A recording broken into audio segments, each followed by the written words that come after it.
Sir, I was talking to my mom just now, just before I got on the air, and she was having a very heated discussion with some friends. Actually, these friends, it's a married couple. They came over for Hanukkah for latkes and other things.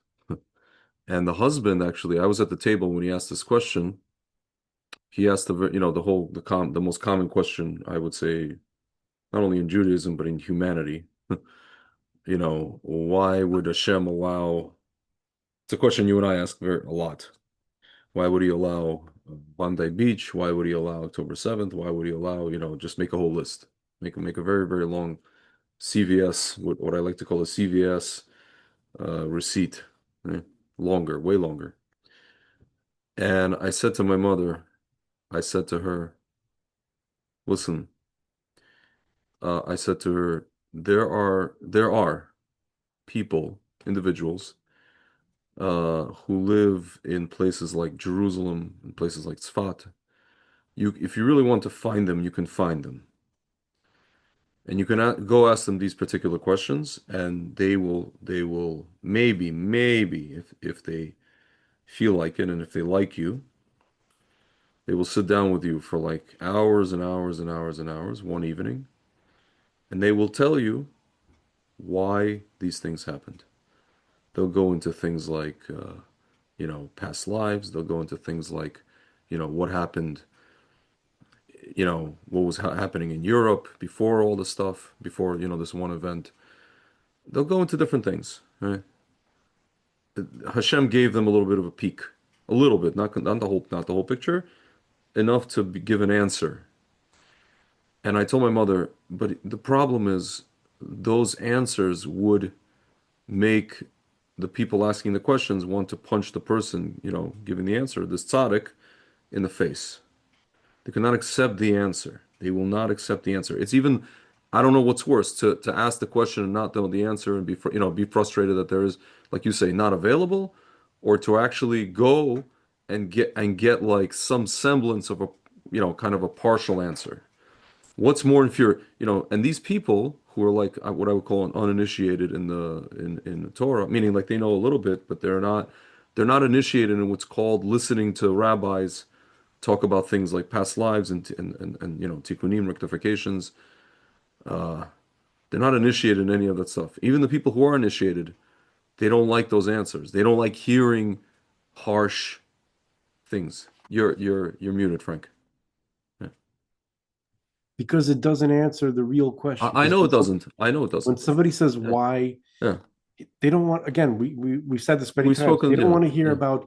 God created the system. Correct. Correct. The question is, why did he create the Why system did with it so much agony? to begin with? What, Correct. why Correct. the hell did Yeah. he do this? Correct. You're absolutely right. That's There's no really answer to that. it's called the first principles. What you just says, that's like really the foundation of everything. It's called the Makor Rishon, the first source of the whole shebang, right? So, but let's just say even if they're not asking that question, right, which I don't even know if they are. They're just asked. They just want to get to the bottom of what happened in this particular instance, right? Or those instances. Again, like you can't handle the truth, as Jack Nicholson famously said. No, nobody can handle. Nobody can handle it. Nobody No, can handle because it. Yeah.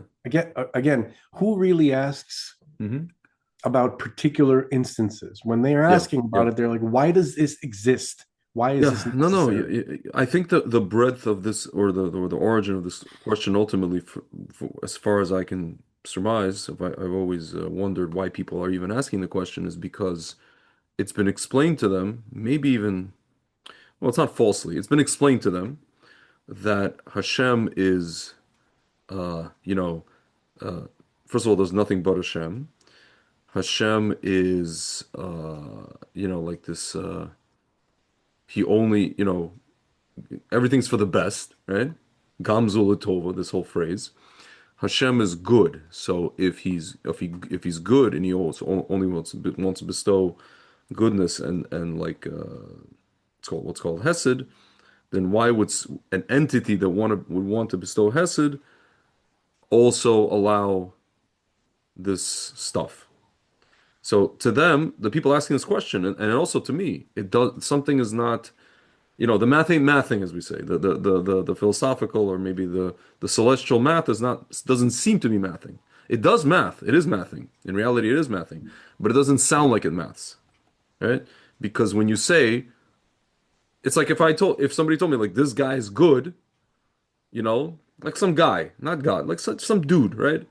But then he every once in a while he puts people in cement and then throws them in the Hudson River. But he's good. He's a good guy. He's a good guy. Yeah. Vito and Nunzio.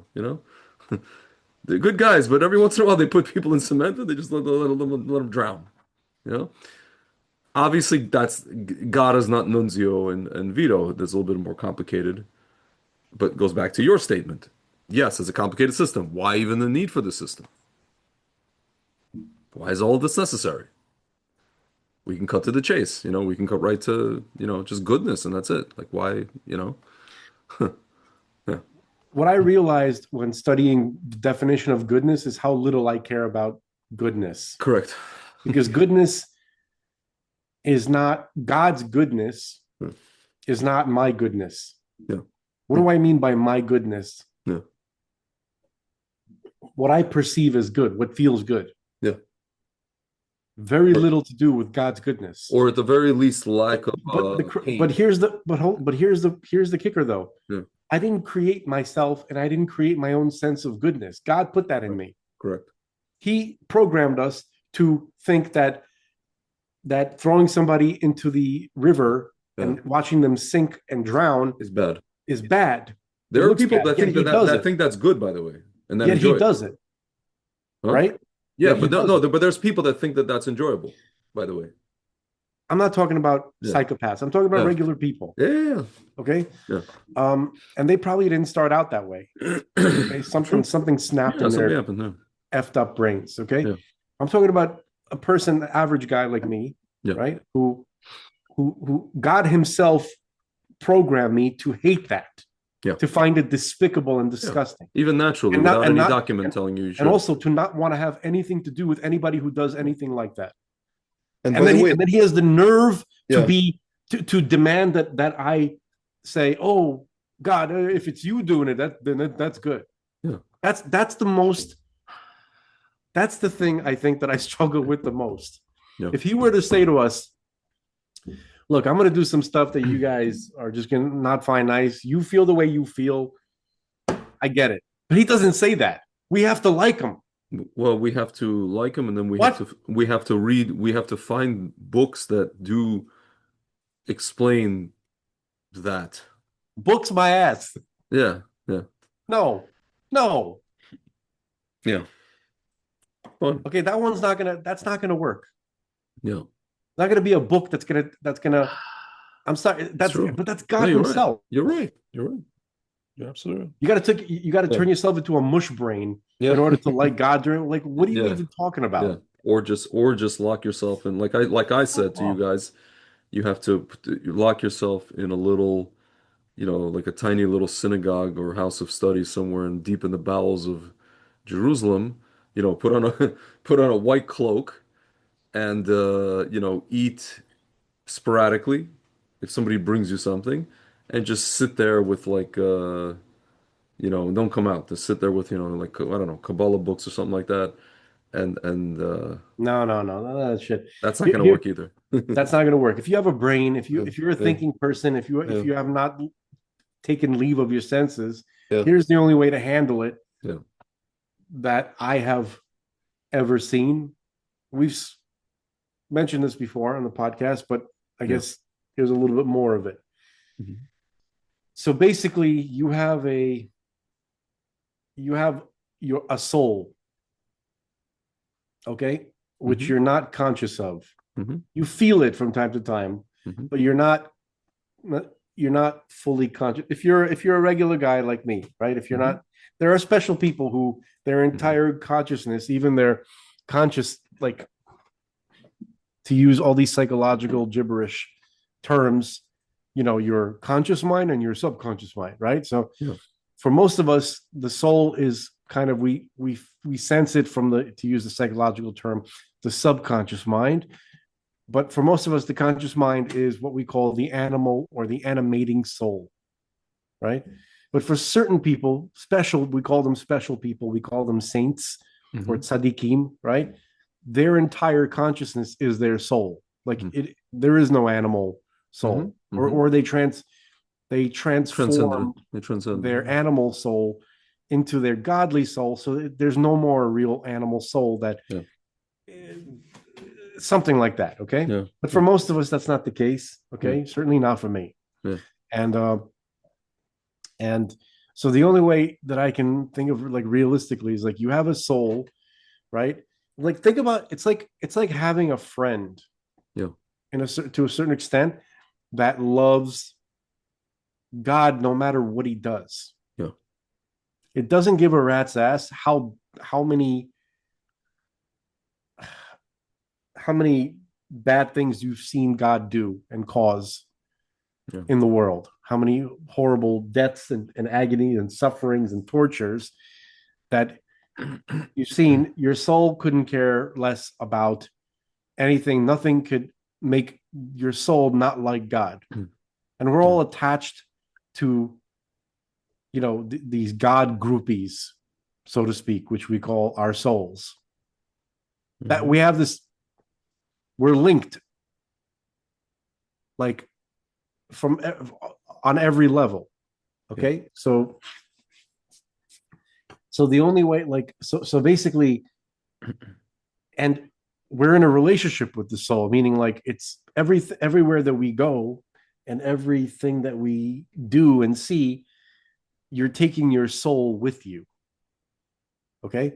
And your soul is influencing you, right? To do good. It's your soul is probably what makes you miserable Yeah. when you're not doing the right thing, Yeah. right?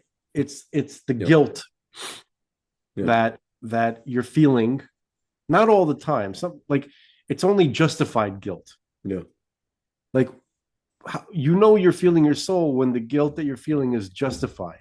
Hmm. But if it's too much guilt, then that's already the other side. That's Yeah. already like, a certain amount of guilt is there's Yeah. supposed to be a certain amount of guilt, Yeah. right? Hmm. But if it's too much, if Yeah. it's way more than the situation requires, then Yeah. that's the other side. That's called the Yetzer Hara, the evil Mm. inclination. That's something that's not actually part of It's you. it's That's it's it's the accuser. It's accusing you like, oh, you're doing bad. Look how bad you are. You're right. It's horrible. You're it's this. trying You're to that. convince you that you're horrible, that you should give up Then you're because worse of than you how are. bad you are. That's what happened Yeah. to Asav.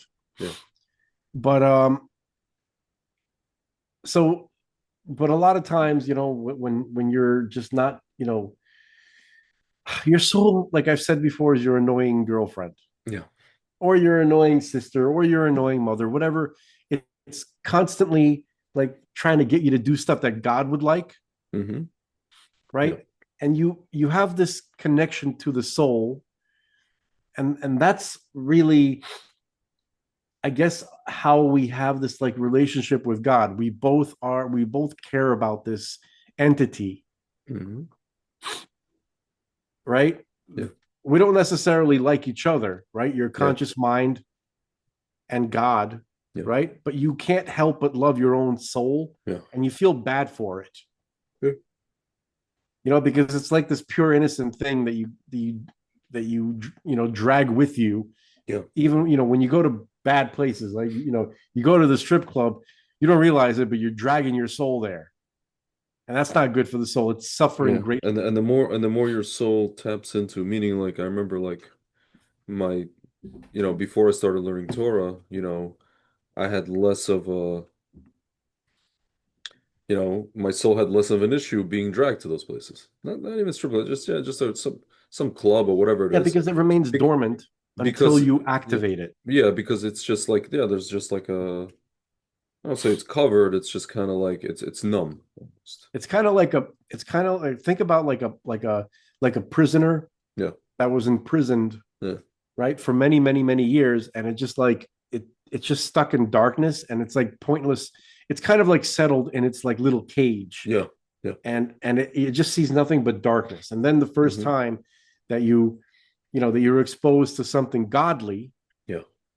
all of a sudden it's like all this it's kind of like filled with a little bit of hope, Yeah. which is painful because Yeah. now that whole expression, you don't want to get your hopes up, Yeah. Exactly. because when your hopes are crushed, Yeah. it's very painful, right? So the Yep. soul Yep. now is like, oh, maybe I'll get out of my cage here, right? And be able to get involved in some godly stuff. Yeah. So every now and then you take it to do some godly stuff. You take it to shul, right? And you pray, or you do a mitzvah, right? So it's happy when you do that, right? But then a lot of times you spend a lot of time doing stuff that it hates. So it's like constantly, you know, like flinging it around back and forth Yeah. like a rag doll. Mm-hmm. That's called the kafa kelet. This Kappa idea, Kella. Kappa the Kella. kafa, the kafa kelet, Yeah. the slingshot, Yeah. Yeah. right? Your soul is being slingshotted back and forth, right? And it's a roller coaster. It's a Yeah. very unpleasant roller coaster for your soul. So you feel bad once you realize you have this entity that you're connected to, which is an extension of yourself. It doesn't feel that way. It Yeah. feels like something that kind of bothers you, Yeah. right? But at some point you begin to realize that it is an extension of yourself, and you feel bad for it But because it it does. I was gonna say it bothers you, but at some moments it actually you want to follow it, meaning you want to, like, the soul wants to, let's say, put on tefillin or whatever it is, and you personally feel excited about that. Like I have moments where I'm like, it doesn't bother me. It actually, it's telling me, okay, go do this, and I'm like, yeah, I really want to. It's like a, you feel it. yeah, You're I know what connected you're to it, talking about. and not only that, I can I feel like I've had days where I've literally, after I put on tefillin, I'm calmer. Yeah, You know what I because mean? your soul isn't making you miserable for two Yeah. seconds. Yeah. So, but I realize I know that feeling that you're talking about. I think I Hmm. have my version of it, right? Studying Torah, right? Yeah. If I just happen to forget for a moment what God does to people in this world, Yep. when my mind is not fixated on that or looking at it, and by the way, I don't go around looking for it. He keeps throwing it in my face, Hmm. making it impossible to feel love or enthusiasm. Or even forget about the does to people, for just look at JD Vance for 30 seconds. And I mean, that's just even just that's kind that. of, it's a very watered Yeah. down version of what I'm talking about. Yeah, Like I know what you're talking about. I'm talking about, like, Yeah. like bad stuff, Yeah. like Yeah. Yeah. Bondi people Beach. drowning in mudslides, Yeah. like in North Carolina, Yeah. October 7th, Yeah. Bondi, like, Yeah. what he Yeah. does all the time. Yeah. It's interesting, How am I supposed to? How do you? uh, What kind of love setting is dude, that? can I tell you what? I'm not even supposed to say this, but this greatly pissed me off. I went to this thing yesterday at a Russian, Jewish organization in Brooklyn, and they had the Russian-speaking guy who was a hostage, right? So he's telling his story. He was a hostage for a while. He's a soldier.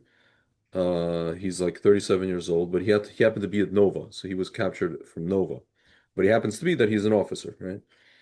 And he's telling the story, and then he said one of the part of the story where it's like literally they like go into like a ditch. They're not put that they go hide in a ditch. Him and like a few other people at Nova, they got hide in a ditch.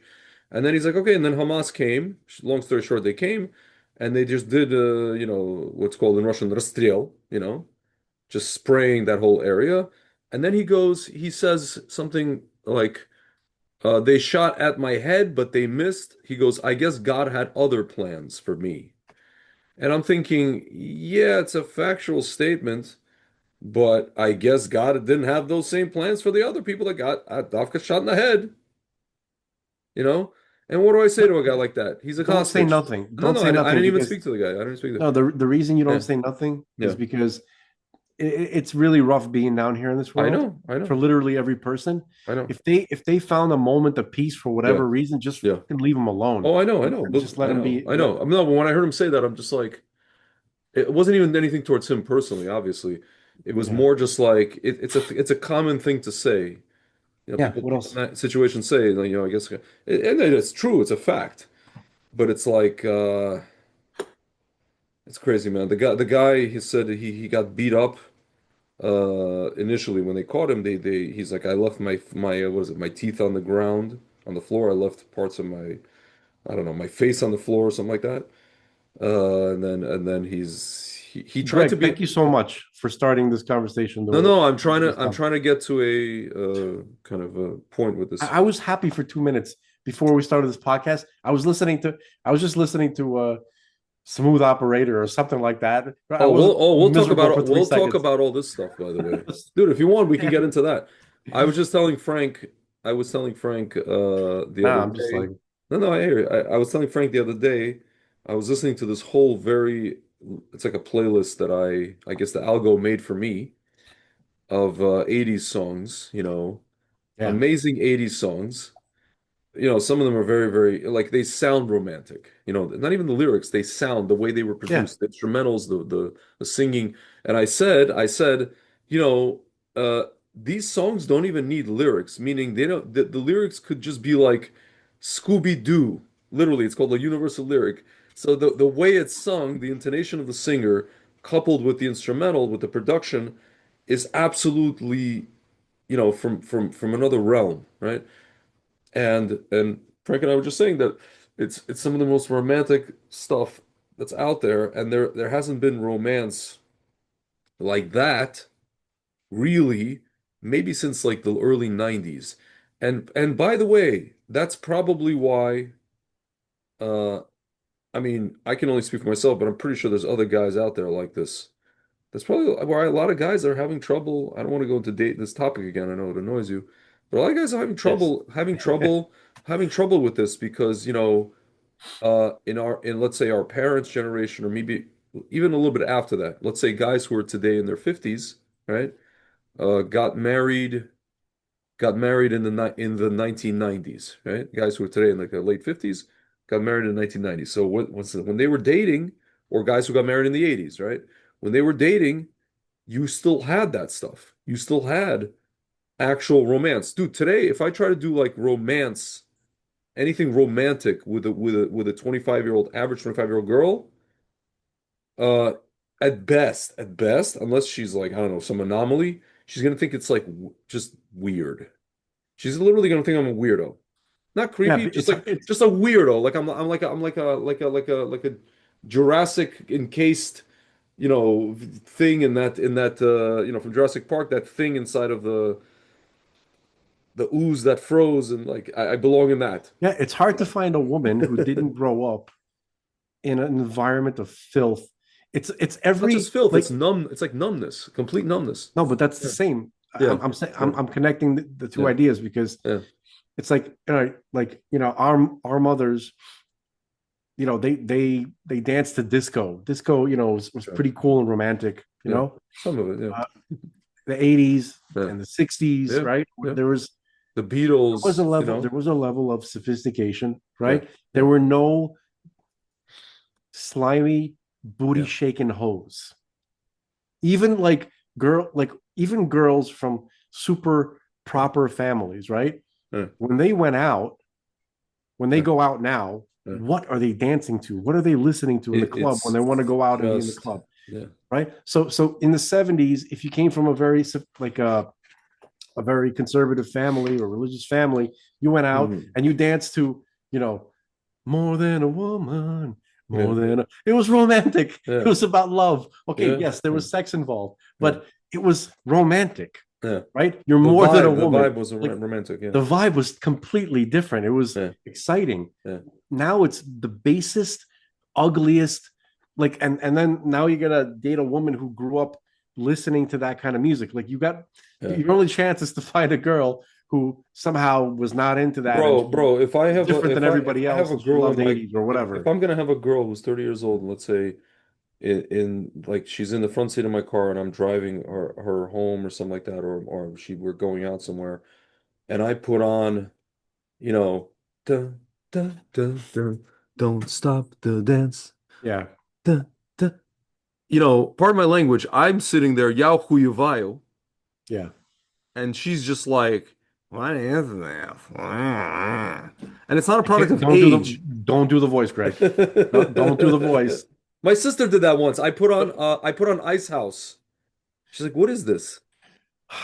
I'm like, "Dude, Okay, that was a bad choice. The Ice House, that track that you like, bad." that's not. Yeah, that was not a No, great choice. I put on first of all I put Great Southern Land is like one of the that's like the Great national Southern Land it's the is national the anthem of Australia.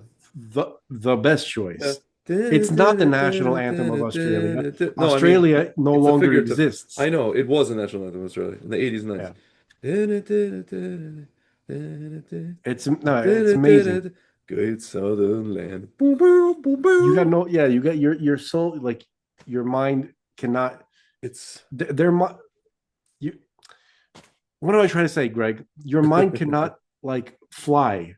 uh, Like you cannot enter the reverie uh, with the shit that yeah. these kids are have been listening to since 2000. Instrumentally, lyrically, everything.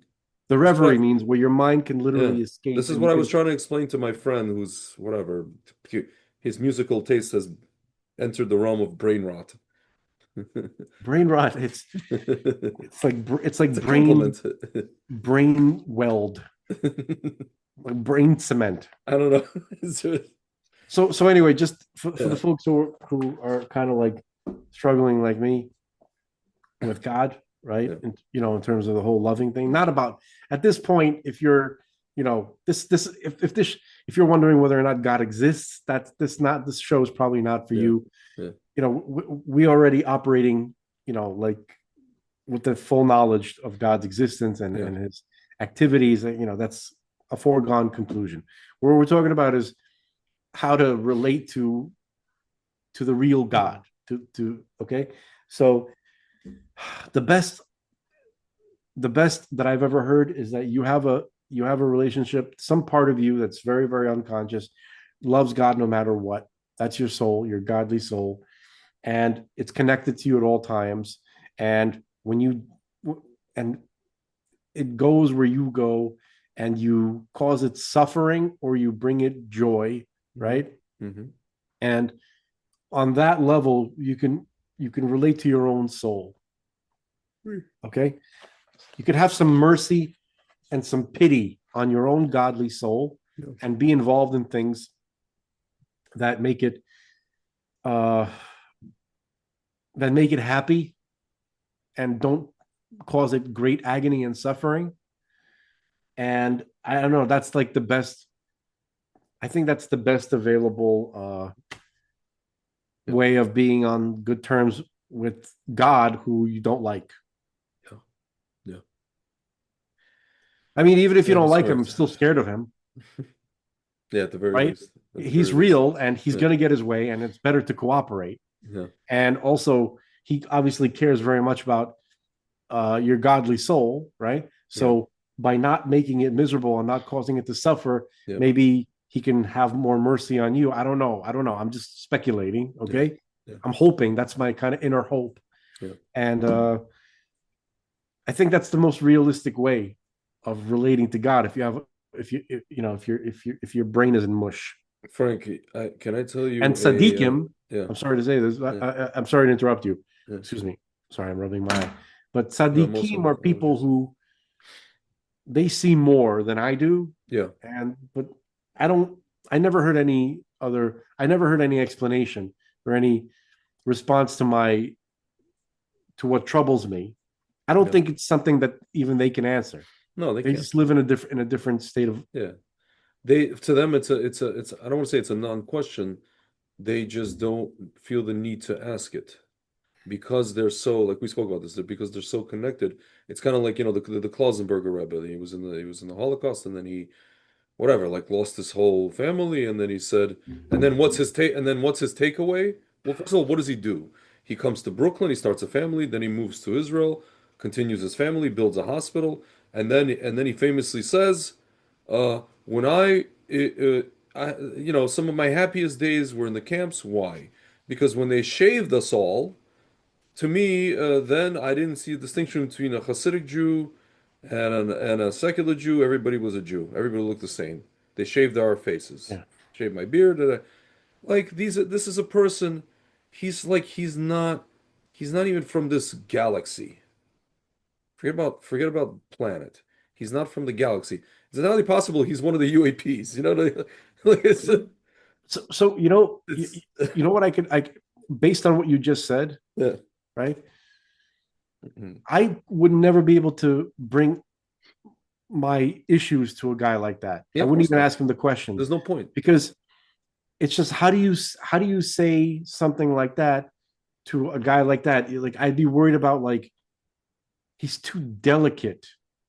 No, I don't think he's too delicate. I just think he's in a he doesn't he won't understand what you're saying. I'm talking about Yeah. the way I feel, Greg. Okay.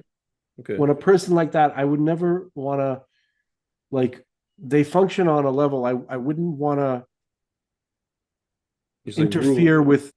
with who they are, with their vibe. Do you understand? I don't think you would interfere. That's what I'm trying to tell you. Okay, that's your opinion. I'm just telling you Yeah. how I feel. Just get let me get this Yeah. out. Yeah. Why are people so kind and respectful when they're in the presence of tzaddikim? It's not it's not always just awe and respect. It's they feel a certain level of that these are very this is what I believe. This is what I feel. You may not agree, but I feel like they're spiritually refined and kind of delicate in some ways where they you can upset them easy because they're very sensitive to anything non-soul non-divine. That's how I feel. Well, Wait, you just know let me what's yeah. just a second. Yeah. No, I And agree. I generally agree with you. I just want to say one so you kind of like feel that when you're around them, and you feel like it would cause them great pain to hear any kind of like like they don't want you to suffer, yeah. and they wouldn't really understand necessarily be able to understand why you're suffering because they're so different, Yeah. right? But they are like I don't know. It's a very I don't know if delicate is the right word, but Yeah. it is Yeah. some kind of they are delicate, and people sense that, and you want to be delicate when you're around them because I'm more like a bull, Yeah. and they're I'm worried that they're kind of like a china shop, even if they're not, but it Yeah. feels that way to me. Okay, so the way I feel about being around those kind of people, it's kind of like experiencing a godly soul Yeah. when you're around those people, they're mostly godly soul. Yeah. That's Yeah. their entire consciousness. Yeah. So it's kind of like encountering what it would be like to encounter your own godly soul. Yeah. So so you want to be delicate with your own godly soul when you remember to, Yeah. if you can, because you're dragging it around, right? Yeah. It's kind of like having a saint with you Yeah. everywhere you go. Most of the time, we want to forget that we have a saint with us Yeah. everywhere we're going, so we Yeah. could do the stuff we want to do, right? Yeah. Um, but that kind of when you meet one of these people, I don't know how many of them exist anymore, to be honest with you. Well, Okay. there's at least 36 at the minimum. Yeah, but no, but those are Yeah, those are secrets. people you don't meet, or Yeah, sometimes we're you not don't. No, allowed to. or no, or you meet them. You just it's not announced to you that they're one of them. Sometimes you could You meet them. can't know that No, you're you can't meeting know one. that you're meeting one. Yeah, that's what We're I'm saying. talking about this idea of 36 secret saints that Tzaddikim, yeah. that Hidden tzaddik. tzaddikim, that Hidden tzaddikim. righteous human beings Yeah, who are hidden. You yeah, cannot know their identity, yeah, and the world, the merit of existence rests on their shoulders. yeah, yeah, The world exists like if there were no other good people in the world, the entire world would exist for their sake. So you'll yeah, always have 36 yeah, righteous individuals to continue yeah. existence if necessary. Okay. I want to say real quick though, based Yeah. on what you're saying, but from what I can surmise, I could be wrong, just from watching the Lubavitcher Rebbe on video for many, many, many years. He did strike me in one way he did strike me as delicate, but in another way, from what I know, he responded to many like very direct letters from many, many people with tough, not the caliber of question that we're asking, but a lot of tough questions that would break or cause other, even forget about tzaddikim, just rabbis to just like curl up into a ball. He was very, I'm not going to use the word combative with people, but he pushed back on people and he answered their questions and he was not he wasn't Yeah. taken aback by anything. He was like a general. He was like an army Yeah. general He's the going into king. the, yeah, He's not a regular saint. He's the yeah, king. yeah, That's a completely different level. There's Yeah. levels upon levels, folks. There's, Yeah. it's not, the Yeah. world is not simple. Yeah. Okay. Yeah. He is a completely unique being This person was already. mostly, like you said, mostly godly soul, but then you look at him and he's meeting this politician and this person, and some person says something to him. And I've seen him like many occasions, I don't say snap back, but he would like really like it's almost like a friendly way, like you would snap it back at your family member and then like, trying to knock some sense into them. But at the same time, it wasn't like angry. It was just like very like, like hello, like that kind of thing. And yeah, and we're talking about a person who's a I've never seen any other, by the way, tzaddik, like, I've seen Rebbe Kanievsky videos where yeah, he gives people a blessing, he's talking to them, he's saying something to them, but you don't get the sense that he's like really talking to a person as individually to the person in the language the person can understand, like purposely sending the message to that person in the tone and the language meant specifically for that one person. The only person I've seen do that is the Lubavitch Rebbe. I've never seen any other tzaddik do that with people. Nope, because nobody else can do that. Yeah, He's yeah, unique. yeah, That's yeah, there's this idea in Torah we have is that the tzaddik of the generation, or the prince yeah, of the generation. yeah, Okay, so there's only one at a time. yeah, Now we don't have any. We've never been. There's never been a historical moment yeah. since the existence of Hmm. of Israel itself, the nation formed at Mount Sinai with Moses, that we have not had a leader. We are Yeah, absolutely, yeah, the throne is empty. yeah, completely. Okay? So there's never been a case like that. But I guess just in conclusion, like think about, you have a godly soul. All human beings do, Hmm. and it's like you have Hmm. a very delicate saint Yeah, that is very sensitive to anything, to everything and anything that you do, and we probably for the most part cause it great pain. yeah, And if we have a little bit of pity on it and yeah, be involved in more things that it wants to be involved in, which is serving God, then you can cause it less suffering and give it some joy, yeah, and then you'll feel it. yeah, You'll feel its happiness yeah, on you. So that's kind of a good and strange feeling. And then it's kind of like I'm not going to say it's a mediator between us and God, hmm, but it it kind of is. It kind of is. It's you yeah, mediating between yourself and God. yeah, It's a part of you. yeah. Okay. It's not a go between because it's not something separate No, from no, you, no, no, no, no. but it is Sir, you. It's some part of you. well, based on all that, Frank, is it okay if if we talk about Rabbi Shalom Rubashkin? Uh, Can we do it we after could do, Aleph? yeah, yeah, for sure. I'll try to make a short No, Aleph. no, no, it's okay. Yeah, but I just wanted to put that out there. We should definitely talk because Yeah, we'll talk about Rubashkin. it's the third of Tevet now on the Hebrew calendar, which is actually the anniversary of his release. I have a stack of books here. One, two, three, four, five, six, seven, eight, nine, 10 Hmm. Nice. of all having to do with the Hebrew alphabet, right? And Hmm. there's a lot more. This is just the Yeah, beginning. yeah. It's going to take a while, folks. This is a Okay. long-term project. This is our second attempt at this, by the way. Yeah. By the way, when I was looking for our first attempt, those Hmm. episodes Yeah. where we did the letters, we got pretty far. I Yeah. can't find a single one of them on Rumble. Not even one. Like, What where did they all go? What do you mean? You mean like the separate clips for other stuff?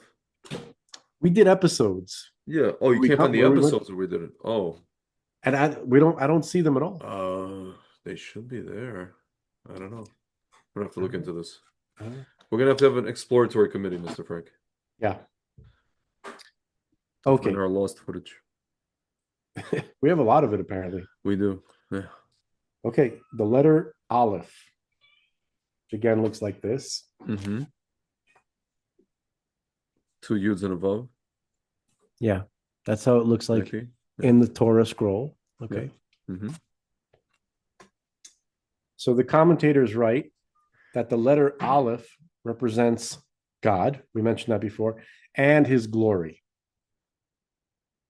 Okay. There's his kavod. There are these ideas that are associated with God. Like God has a glory, he has a certain way that he presents himself to the world. Okay. So his glory, right, is translated as glory, is part of that. So the Aleph represents God and it also represents his glory. Okay. Since Hebrew is written from right to left, the other letters of the alphabet face away from it so as not to gaze, so to speak, at God's divine glory. The only way that we might be able to like visualize that, Greg, would you be so kind to put the Hebrew alphabet like Yeah. on the Oh, just the whole like in a alphabet? line so people Oh, could see it all in one yeah. line? Yeah. Hebrew alphabet. Oh, just in a straight, like a line across. Yeah, just like a Hmm.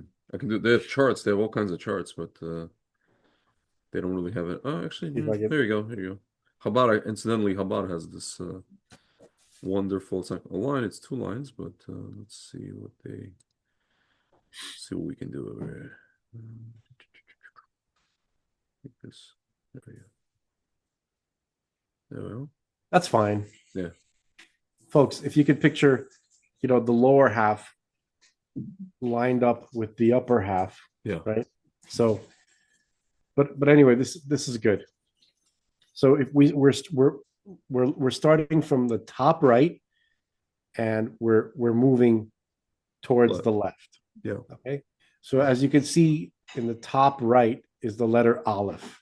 Hmm. That's the first letter of the alphabet. And you could see that it's kind of different than the other letters, whereas the other letters seem to have an opening facing to the left. Like look at the second letter of the alphabet, the bet, right? It has Yeah. an opening, Yeah. right? Like Yeah. three lines, and there's an opening in the middle, but the Hmm. opening is facing Yeah. to the left, away from the olive. Yeah. Okay. Frank, by the way, you know what? I want to talk about these the crowns The tagine, yeah, we will. We'll get to everything. and why they even exist and Oh who yeah. who knew the reason for them or who knew the secrets Rabbi about them. Akiva, yeah, yeah, absolutely. We'll get to Moshe Rabbeinu, yeah. yeah, sure. But but the point is that the the letter bet, the second letter, right? Its opening is facing away from the olive, right? And look at the third letter. That's the gimel. It also has an opening facing away, facing towards the left, right? And the next letter, right? Even though it has only two legs, it's still facing, its face is to the left. Yeah. And the following letter is the same, and the following letter is the same. And they all kind of have that. They're either facing left or they have an opening facing down, but they have faces. Yeah. And they're facing primarily to the left, Yeah. but never back to the olive. Yeah. Right? They're looking away Yeah. from it because Yeah. they cannot gaze directly at the glory of God, just like Hmm. just like it says in the Hebrew scripture for people or for anybody whoever interacted with a revelation of God, with God's presence. Yeah. It's interesting. So, It's either I noticed they're either facing, like you said, to the left, or facing, or they're completely like closed, or they're facing up, or they're facing down.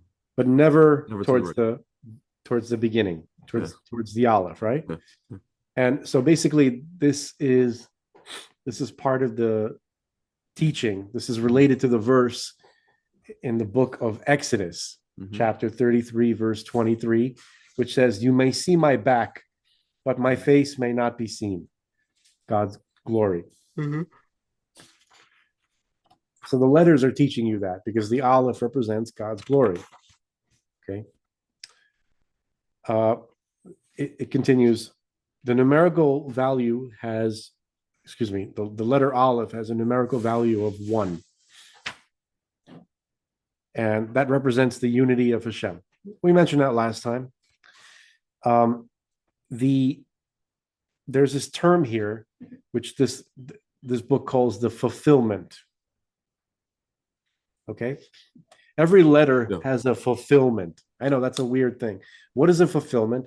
Fulfillment is a translation of the Hebrew word milui, the filling. Yeah. So what that means is that every letter has a name as well, right? Yeah. And we're focusing on the letter Aleph. Its name is Aleph. Like you see the letter, but it has a name, Aleph. So if you try to sound out, if you try to spell the name of the letter, what does it sound like? It's not just like in English with a, right, or some other language. Like in Russian, the first letter is just a sound. But Aleph is a full word. It's a name. You can hear but you can also hear L and F. Yeah. Aleph. Yeah. So the Hebrew, the name of the letter spelled with 3 letters. We haven't learned those letters yet, but as a preview, the name of the letter Aleph is spelled Aleph and then Lamed and then the letter Fe. Right? That's the F sound. So you have the A, the L sound, and the F sound. Okay. So that's called the fulfillment. When you see the name of the letter written out, that's called the fulfillment. Okay. So just going forward, just know when you hear the word fulfillment or it's Hebrew, milui, we're talking about writing out the full name of the letter. That's important. That's really important going forward. So if you need to like stop and listen to this a few more times to get that, it's important. Okay. So Yeah. all right. Spelling out the names of the letters, fulfillment. Okay. So what about it? Okay. So the fulfillment of the letter Aleph, when you write out the letter Aleph, right? Again, we say that's Aleph, Lamed, and Fe. That's the name of the letter, right? So that, even though it's a name, it also happens to be a Hebrew word, right? It can be translated as a prince, Aleph, or Aluf, right? Like a chief, or sometimes it's a general, depending on the context. Okay. An Aleph can also be a teaching, or it could be 1,000. Okay, depending on the vowels that are underneath the letter Aleph, the letter Lamed, and the letter Fe. Okay, so the same consonants, Aleph, Lamed, Fe, with different vowels underneath them, making it sound different, right? Like again, you have Aleph, you have Aluf, and then you have Elef. Mm-hmm. Okay, which means 1,000. Okay, so let me read this again. The fulfillment of the letter of the name of the letter Aleph can be translated as prince, depending on the vowels underneath it, or a teaching, depending on the vowels underneath it, or 1,000, depending on the vowels underneath it. Okay. Okay, so if you do the gematria of the name of the letter Aleph, right? So again, just as a review, what is the gematria? Can you put up the gematria? Can you just find gematria of Hebrew? Like there's, Google it, comes out right away. Hebrew gematria charts. So gematria is a word which is just tells us that every Hebrew letter is also a number. Might be primarily a number, but we're not going to get there yet. Every Hebrew letter also serves as a number. In English, we have the letters of the alphabet, and we have number symbols. In Hebrew, it's not. We don't have number symbols. We use the letters because the letters themselves are also numbers. 1 second. Greg will show us Apologize. soon. I apologize. 1 second. Even Wikipedia, I remember like Yeah, Wikipedia has yeah, yeah, yeah. just like gematria. Okay. There you go. Yeah. So starting from the top right, Mm-hmm. you see the letter Aleph, right? Yeah. The letter Aleph is one. Just Uh-huh. the letter itself, the Yeah. symbol, right? That's the number for one. But if you write out the name of the letter Aleph, right? So it's spelled with an Aleph and then a Lamed. Can you point to Lamed, Greg, like with the Love it cursor? is right here. Right, 30. right there. Yeah. See so that's 30. That Yeah. that's the letter L, the L sound. We call it Lamed, but it's Yeah. also 30. Yeah. Can you find the letter Fe? That's 80, Yeah. right? Where the cursor is. Yeah. So Aleph is one, Mm-hmm. Lamed is 30, and Fe is 80. So that's 111, if I'm not Mm-hmm. mistaken, right?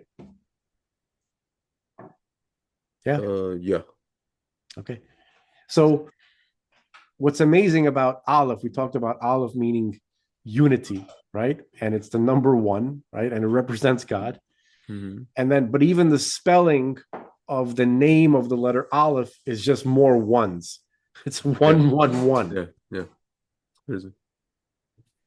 That's crazy. Can I show the folks at home a crazy thing Please. with gematria? I think I Yeah. mentioned this before.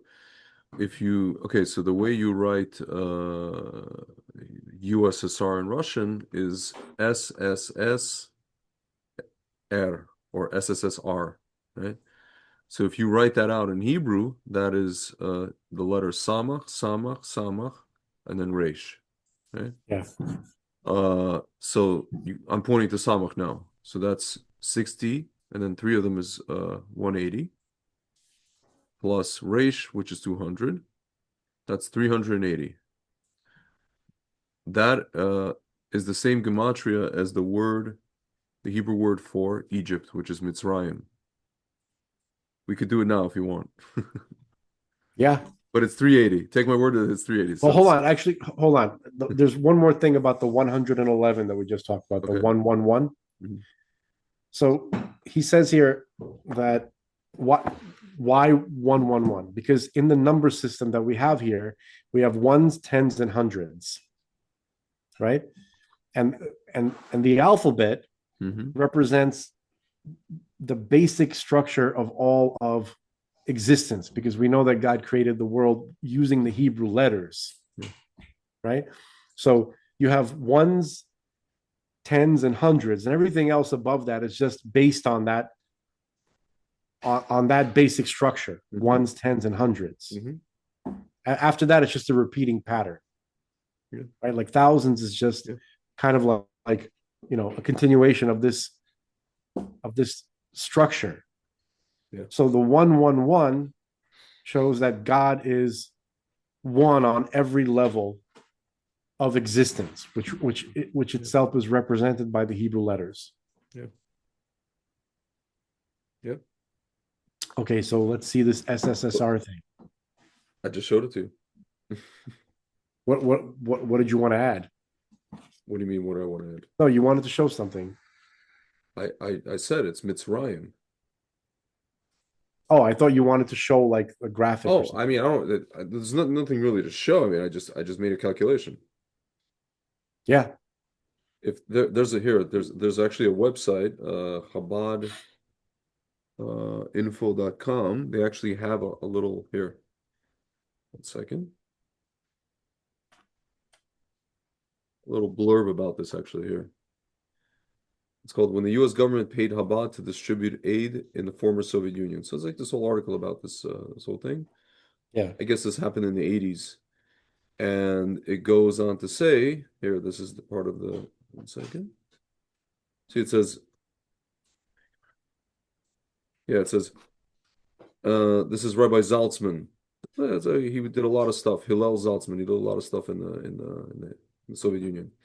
She says, when I left the Soviet Union, says Rabbi Zaltzman, I was reminded of the aphorism that we'd say the acronym of the Soviet Union in Russian, SSSR or SSSR, was the numerical equivalent of Mitzrayim, 380. So he just kind of glosses over that. But basically, if you write out Samach, Samach, Samach, Resh, that's 380, and then you write out the Hebrew word for Egypt, which is Mitzrayim, that's 380. So basically, the Soviet Union means to say the Soviet Union was a modern day Egypt, Yeah. where, we had like millions of people, just Jews just leaving, going to Israel, going to America, So, Yeah.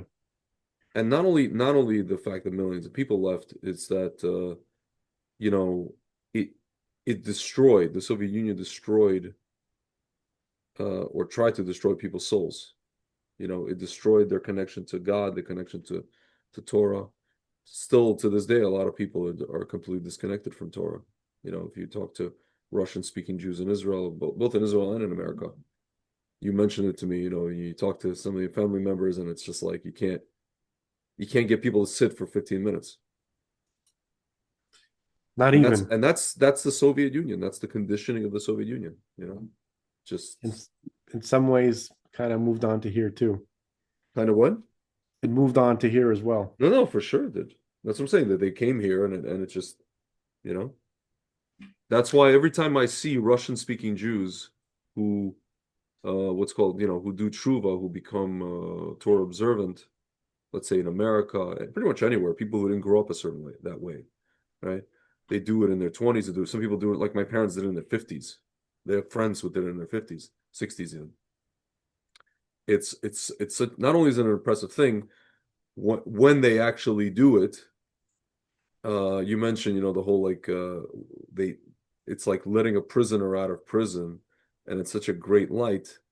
I notice how they are. They're so like on fire about it, and they're almost like they're like afraid to like. You ever watch like Russian speaking Jews who like are Bal Tshuva, and like later in life, like 40s and 50s and 60s, they're like afraid to like move a muscle the wrong way. They're afraid to like do a mitzvah the wrong way, to do something the wrong way. They're literally like they want to do everything correctly and with, like enthusiasm and correctly and like, Yeah. it's really something to behold, because again, like it's the darkness is strong, so strong. So when one of them, like literally it's like being in a tunnel and then like the light comes in and they're just like, oh my God. And they're just like, okay, I got to get this light. I got to grab this light. Almost to the point like some of them actually become unfortunately quite judgmental if people are not we're not doing that. I've noticed that too, That's but just a Russian thing. They can't it help but is. be I know, judgmental. I know. My mother So says she says yeah. some lady, whatever, she walked into some event and the lady was like admonishing my mom about, that my mom doesn't cover her hair, right?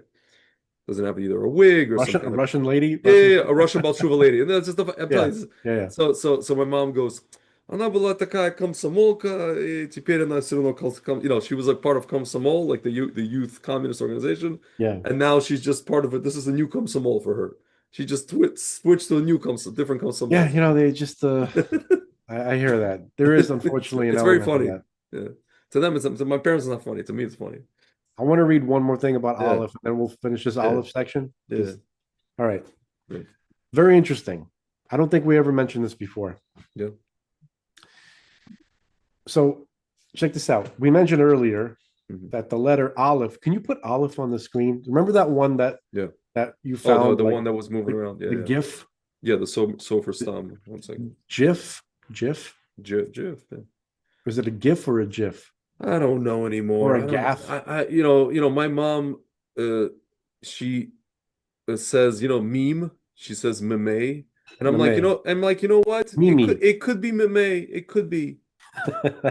Let it be meme. Let it be meme. Okay. Like Mimi. let Yeah. people say how they're gonna say. Okay. So like, Okay. meme.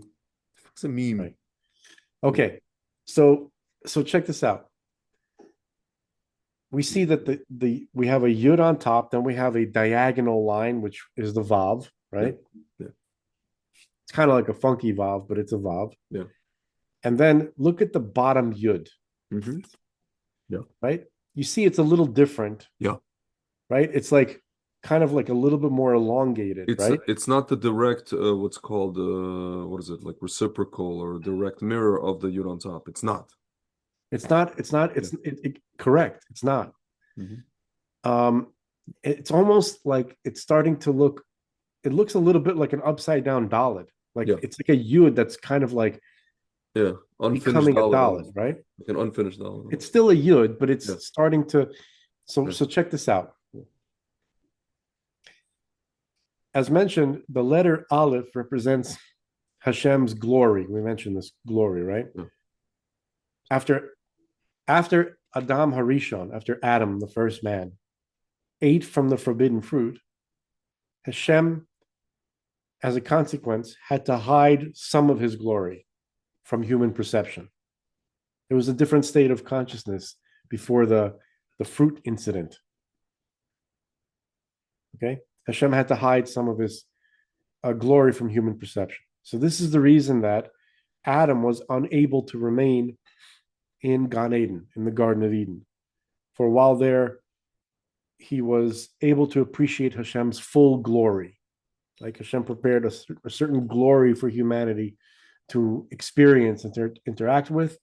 And that was in this state of consciousness called the Garden of Eden. Okay. So, all right. So at the time of creation, the letter Vav, meaning before the tree incident, before they ate the fruit, the letter Vav was not diagonal. Greg, listen to this. It was straight up and down. Yeah. The Aleph looked Yeah. different in the beginning of creation. It It was makes sense. straight up and down, Yeah. right? Yeah. And there was a Yud on the right and a Yud on the left. And Yeah. they were the same Yuds. Yeah. Okay. All right. Right. So the Vav was straight up and down. It wasn't diagonal. Yeah. And another consequence of Hashem hiding his glory was that from that point on, the Vav in the letter Aleph would be written in a diagonal position as we see it now. And the Yud that forms the foot of the Aleph would be written in an elongated form, Mm. similar to the shape of an inverted Dalet, Yeah. as is seen in the Arizal script, right? So the elongation of the Yud represents a distancing from God's glory. Mm. Okay, so we have to explain that in the future. That's not exactly clear just yet. Why a Yud, be, you know, becoming a Dalet is representative of a distancing from God. Yeah. We'll see that going forward when we learn about the letter Dalet, Yeah. which is the fourth letter in the alphabet. But just keep that in mind, okay? That are initially that the Vav that's now diagonal was straight up and down, and the Yud on the that would be on the right and the Yud that would be on the left were like mirror images of each other. Yeah. Okay. And that's, maybe I should do a quick little preview as to why that is. Yeah. The letter Yud, which is the 10th letter in the Mhm. alphabet, we'll learn that, has a gematria of 10. Yeah. Its numerical value is 10. Hmm. Okay. And it represents a seed, right? Hmm. And also it represents the 10 sphirot. Hmm. All right. And the 10 sphirot, diagram of the 10 sphirot, is inside of this seed, is inside of the Yud. Yeah. The 10 sphirot is a design of what, when you look in the mirror, you see your physical body is a physical metaphor for your soul. And your soul is composed of the 10 sphirot. It's an anatomy chart of your own godly soul. Yeah. Okay. And so when God created or presented or created something for us to interact with, right? All the visions that the prophets had, right? They had visions of a man. They knew that it wasn't a literal vision, but they were experiencing the godly form of the 10 sphirot. God would appear, Hmm. God's presence, right? He would Yeah. appear in a certain way. Yeah. They would be experiencing the 10 sphirot of God. And then God created us as a mirror of that. Like our design is after this particular design of the way that God presents himself to us, right? His he comes in a perfected form, and we are something like that, right? He created us in his image, in his design, so to speak. So the yud on the right side of the aleph originally, right, was a mirror image of the Yeah. yud on the left side of the aleph. Yeah. Now, as we see the form of the letter aleph after the sin of the tree of knowledge, right? So you still see an aleph, right, above, and then now the line is diagonal, and then you see uh, so you see a yud above, and now you see a yud below, but it's a little bit warped. We are a little bit more warped. We look a little bit less like like God than we did before the sin of the tree of knowledge. So this letter Aleph represents God. He's still the way he is. He's unchanged, right? He'll present himself uh, to us. He has not diminished in any way, but our form is slightly diminished, but it'll be rectified. So when Mashiach comes and the world is put back you know, into its original form, and we can even move beyond that in terms of improving it, right? The letter Aleph will be rectified. So it'll have a Yud and then straight up and down Vav, not no longer diagonal, and a more a Yud on the left side that is more similar to the Yud on the right. So that was a little bit of a choppy explanation. Maybe I'll review that again and see if I can kind of like trim that and make it a little more coherent the next time as a review. But Yeah. all right, we'll leave it at that for Aleph. Very cool. Very cool. Did you understand any of what I just said? Like, could you picture Yeah. it? Yes, of course. All right. I mean, like, I it, might. I'm gonna make. I want to see if it's allowed, but I'm gonna hmm, see if I can draw an Aleph the way it originally yeah. looked, Yeah. Oh, you mean and like then I you're, could show it yeah. to the Allowed folks as at in home. Be like, halakha? here's how You it's mean gonna like, look when it's rectified. you mean halakhically allowed if it's, Yeah, I wonder if it's allowed to actually even draw that type yeah. of Aleph before it's time. Yeah. So it's a good question to ask, one of the rabbis. Yeah. Hmm. Yeah, that's a niche question. You're gonna have a tough time. The thing that I know is that, well, if you go by the guidelines of what's a kosher, what's a kosher Torah and what isn't, the letters cannot touch, and they also cannot be too far apart. So I would imagine if you were to try to just draw something for the purposes of the illustration, then I mean, you're drawing one letter, right? And you're drawing one letter, you're not drawing it for the purpose, it's not going to go in a Sefer Torah, it's not going to be in the Torah scroll.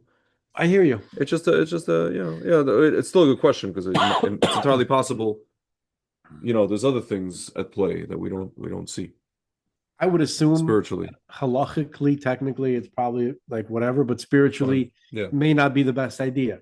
correct. Like, Unless you're holding on a certain level. Yeah. and I'm probably not. Yeah. I'm probably No, not. listen, dude, folks, I just want to tell you, without revealing too much, this afternoon was my Hebrew birthday, last night and this afternoon. I gave Frank a bracha, a blessing. I gave a few people blessing. There you go. I gave Frank a blessing, and essentially it was like, one second.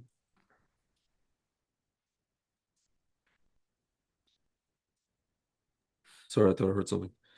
I gave Frank a blessing, and it amounted to essentially, you know, it doesn't matter if you think, like I'm telling you, Frank, now, it doesn't matter if you think you're holding on whatever level you think holding or not holding. At the end of the day, Hashem gave you a gift. God gave you a gift, and it's very rare. And there's one thing I omitted from the blessing, is that not only do you have the ability to look at something, um, you know, what's in front of you and put it into words, um, obviously, and also understand it. Um, how should I put this?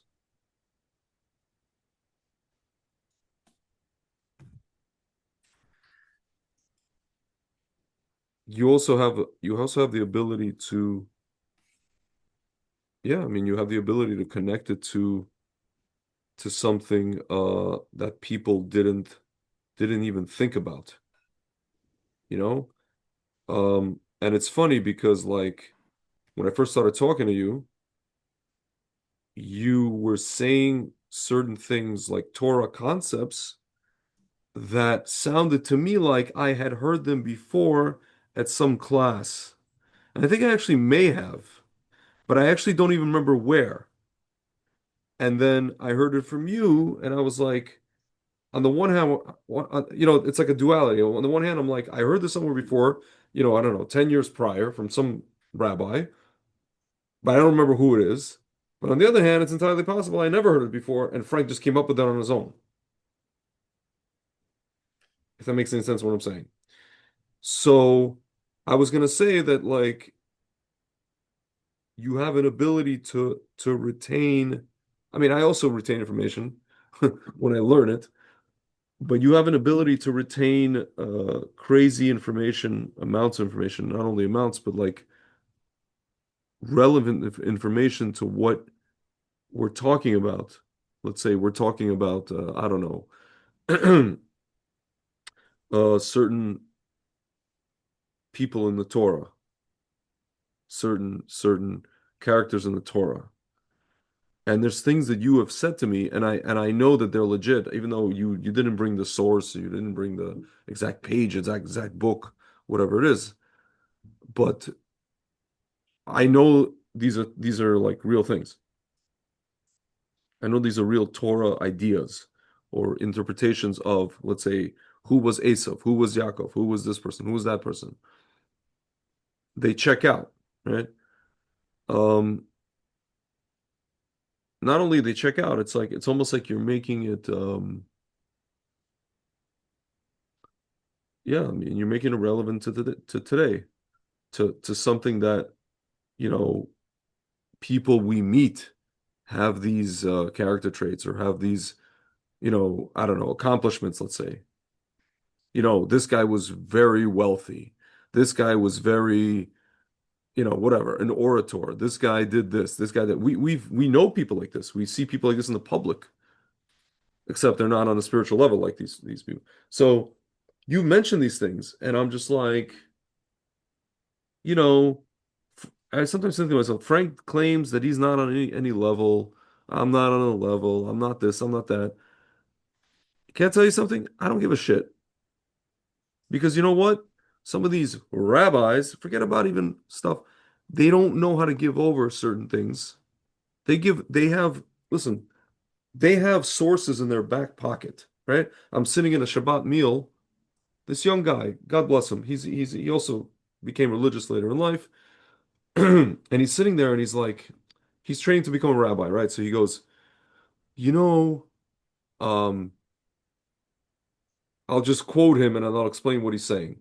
There's a Kli Yakar that talks about this thing on the Parsha.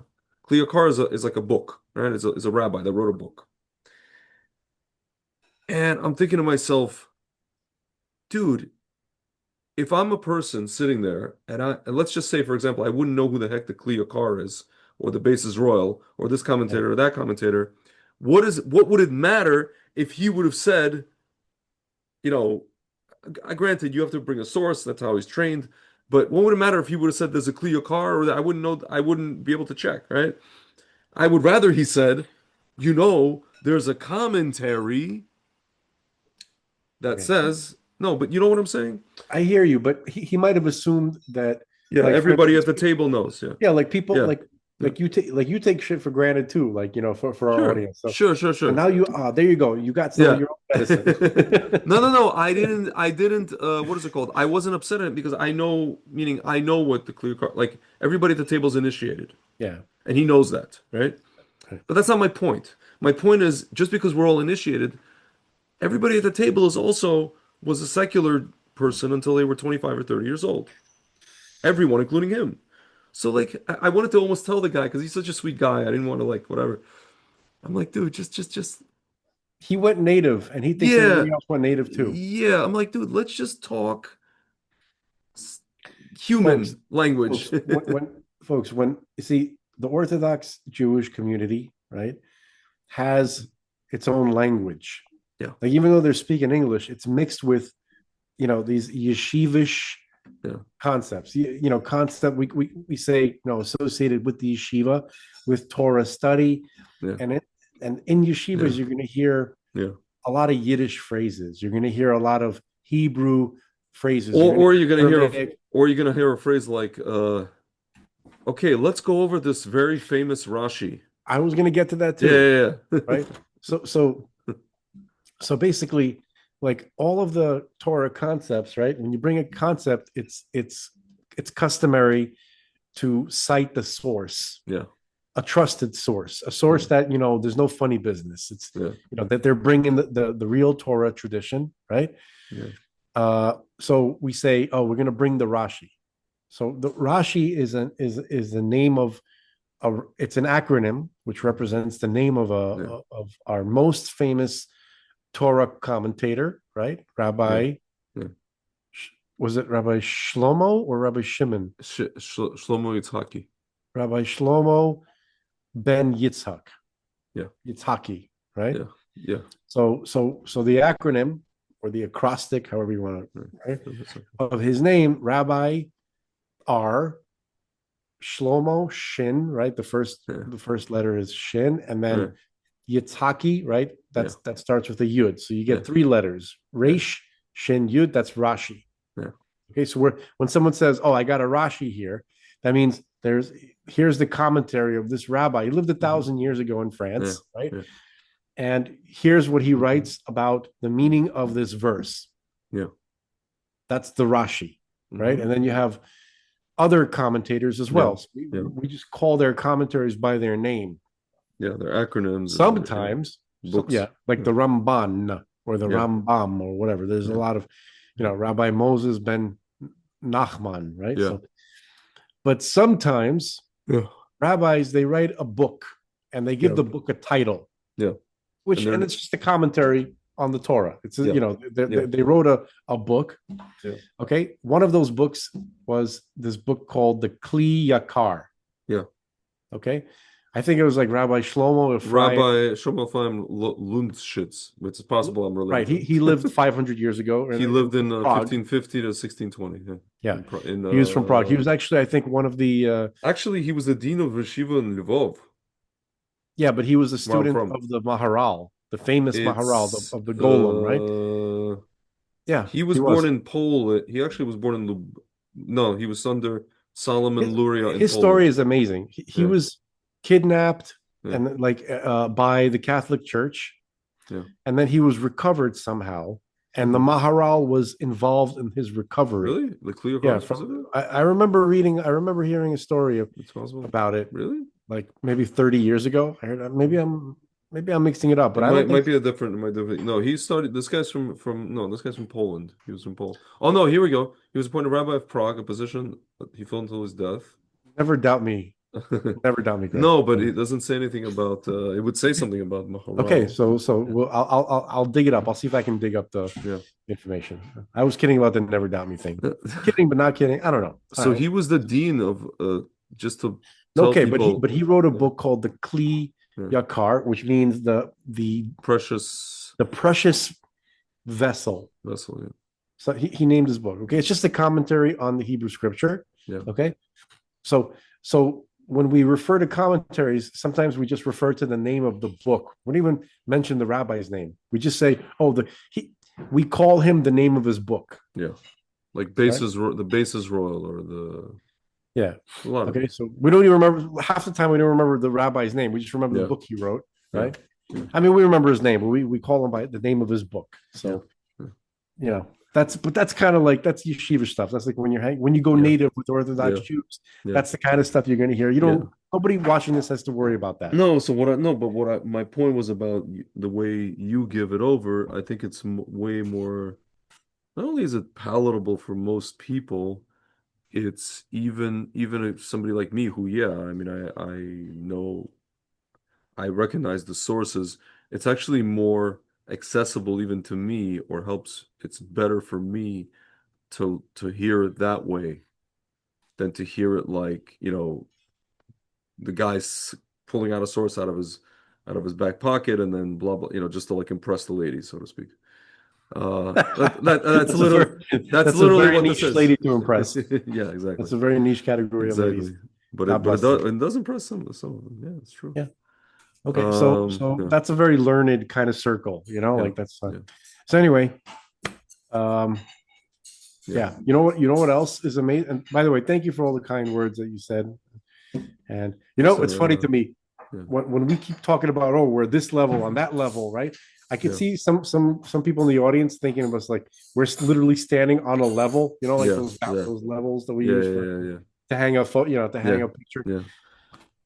So yeah, Yeah. these terms. It's funny because in Hebrew, when people talk about what level they're on, they use the term madrega, which means steps. It It just means means stairs, maturity. stairs. No, no, I Really, know what I just mean, but you we've imagine like never mentioned stairs. that though. Yeah, I know. We keep You talking mean, about levels, but really yeah, yeah, it just means yeah, on what level of spiritual maturity yeah, is any particular person yeah, holding at any particular yeah, moment, yeah, right? My level, not very yeah, high. yeah. Okay. Yeah, I'm it's fine. But by the way, I'm not also true. okay with that. Frank, you know You know how what I I know mean? your level is high, yeah, relatively high, or at least higher than mine? I think no, but You keep you know talking why about this whole fear, like meaning God is going to get his way, and you he got to is do though. I'm you. not No, you no, don't no. have to I be know, on a but level no, to but say you're that. no, but like you're like you got to cooperate. I'm like, dude, I don't think in those terms. Once in a while I do, but I don't That's think in not a those level. terms. That's just Definitely, like it's definitely let's a cut level. to the chase. You know what I mean? Sure, but it's a That's my level. impatience. I know, but if a person I'm says not let's cooperate, I'm not enthusiastic. Now, if you're enthusiastic about it, that's a uh, level. I'm not very enthusiastic. no, even to cooperate with like a guy who hijacked you, you want to cooperate with him because you're afraid he's gonna, It's kind of like that. it's like a That's Die Hard that's with a how I mean it. vengeance. That's And what it and feels and like. most people are not even like most humans are like cooperate with who? God. A dude you can't see? No, but you know what I mean, like Yeah. No, he's well, real though. I know he's yeah, real. yeah. No, I get it. I get it. Okay, Listen, you want to call that a person knows level, her. fine. But it's Yeah. just like if any person on any level had the information that I have, he would also be. You don't have to be on a level to know this kind of stuff. Okay. So and also, Yeah. by the way, you ever heard that? Like I'm also kind of, I guess, okay to not be on a super high level, whatever, maturity, Yeah. because I need to I need to deliver information to immature people. Yeah. So I understand, I can relate to immature people. I know how they need to hear stuff, right? Because if I was very heavenly, so to speak, I'd be no earthly good. You know what's funny that you say that, when I was having this conversation with my mom about, her friends, the married couple, they went to a particular rabbi. Actually, I know the rabbi. He's actually a very nice, like amazing rabbi, actually, amazing person, human. But I guess they were lobbing kind of, it was a combination of just like, you know, uh, questions coming from what's called, we call it in Hebrew, Amar Aretz, in combination of lobbing just gotcha questions. So the rabbi at one point, which is unexpected from him, said, listen, your question is coming from a person who sounds like they didn't read even basic things. Go read X, Y, and Z basic thing, then come back. And it's interesting, they got upset. At least the husband, he got upset. He got offended, and he was just like, I thought this guy was supposed to be like, the answers man, and he just totally, or the person who doesn't mind tough questions, right? But in a way, I'm imagining this exchange. I know the rabbi. I'm imagining this conversation in my head, and I could see how, bless you, I Thank could you. see how the rabbi would come across, even though I've never seen him in that way, in person, but I could see how somebody might kind of push him and it's funny. And then I was imagining you actually tackling their questions or the question, whatever question they had, you being better at tackling again, not because you're lower necessarily, but because it it almost seems like you could speak their language better. Um, Could be. I don't know. It's funny. I told my mom that, because she was telling me about other friends that they have, my father's friends who I don't want to say they are pathetic, but they already think they have the answers for themselves. And I told her, it's a famous idea that the people who are the most like curious about the answers and pushing back and like these people, this couple, those are the ones that are like you should say Baruch Hashem, you should say thank God because they want to get to the truth. They want to. It's going to take them a while. They're going to keep they're going to keep resisting, so to speak. They're going to keep pushing what's called going keneged against, but they're going to get, they want to get to the truth. That's why they have all these questions. These guys who already supposedly worked the truth out for themselves, their own stupid cockamamie theories, those are the guys who are like those are the you know apathetic basically, right? Borderline apathetic. So those are the guys that are kind of, I don't want to say no hope for them, but those are the guys you got to worry about more so, worry about for them. Um, it's That's just the what I guys we got to worry about. yeah. Vance. Oh my goodness gracious. But Yeah, look, just to get back to what you were saying, it's possible that the rabbi who he was talking to yeah, knew responded like properly yeah, because the rabbi is not gonna he's not gonna like do everything for you, right? He'll yeah, help you yeah, if you help yourself, yeah. Of course, right? They're not there to like wipe your nose. We're not that's children, true. right? That's true. So the guy that he was talking to probably should have known better. He probably should have at Yeah, least, yeah, you know, yeah, already had some familiarity with what he was asking about.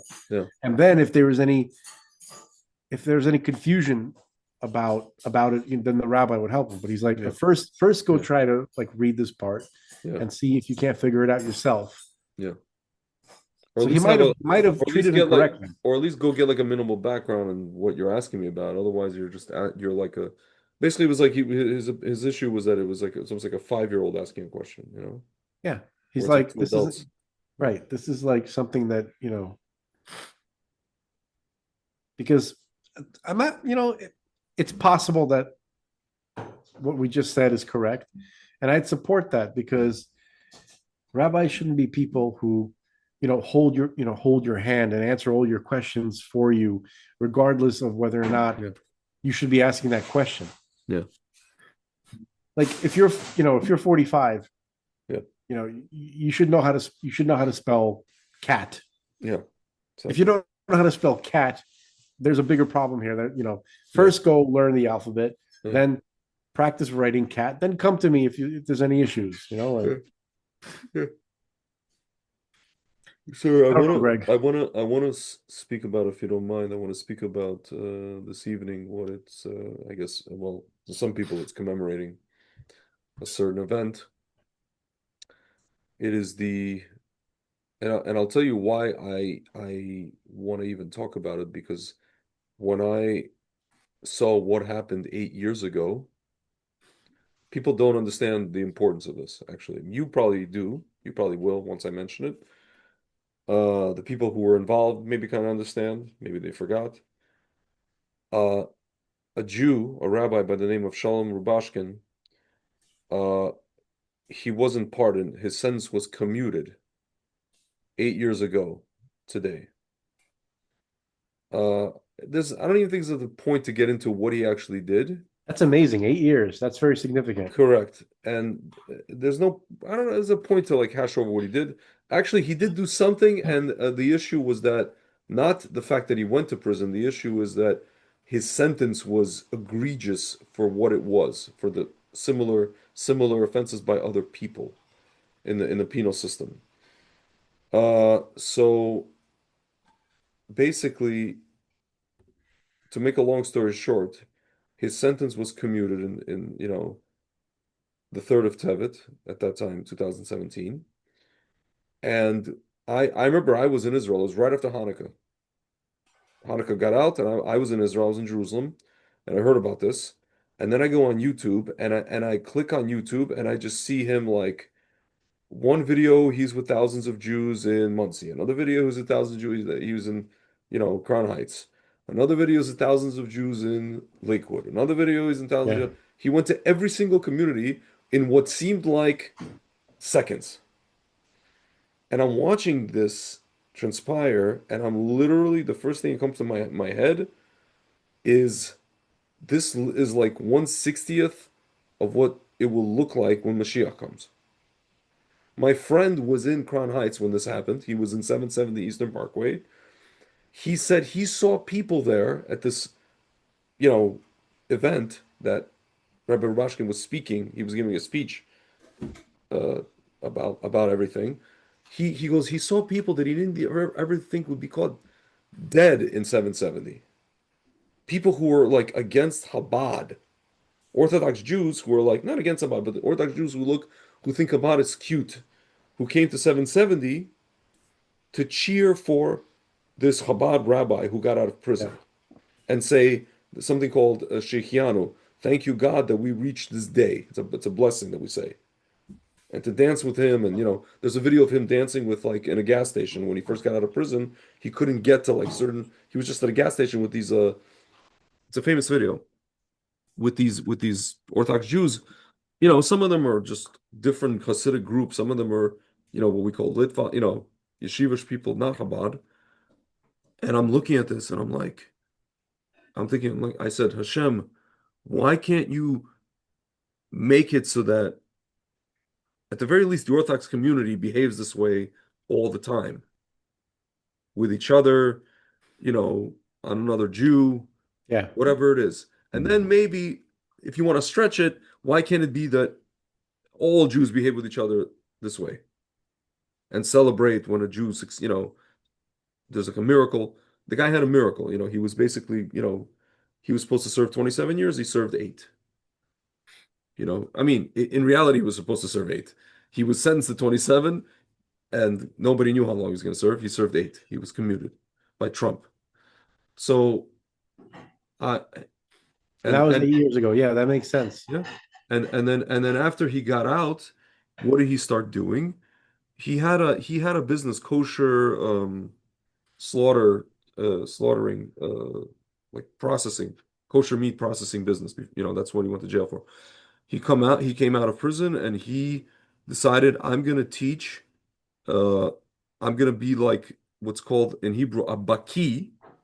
I mean, he already was a baki, and An expert. a subject matter expert, an SMA in what? A book entitled Shar B'Tachon, The Gate of Trust, basically teaching Jews how to trust Hashem, like literal like techniques and thought processes and emotional processes, how to trust Hashem, how to trust God.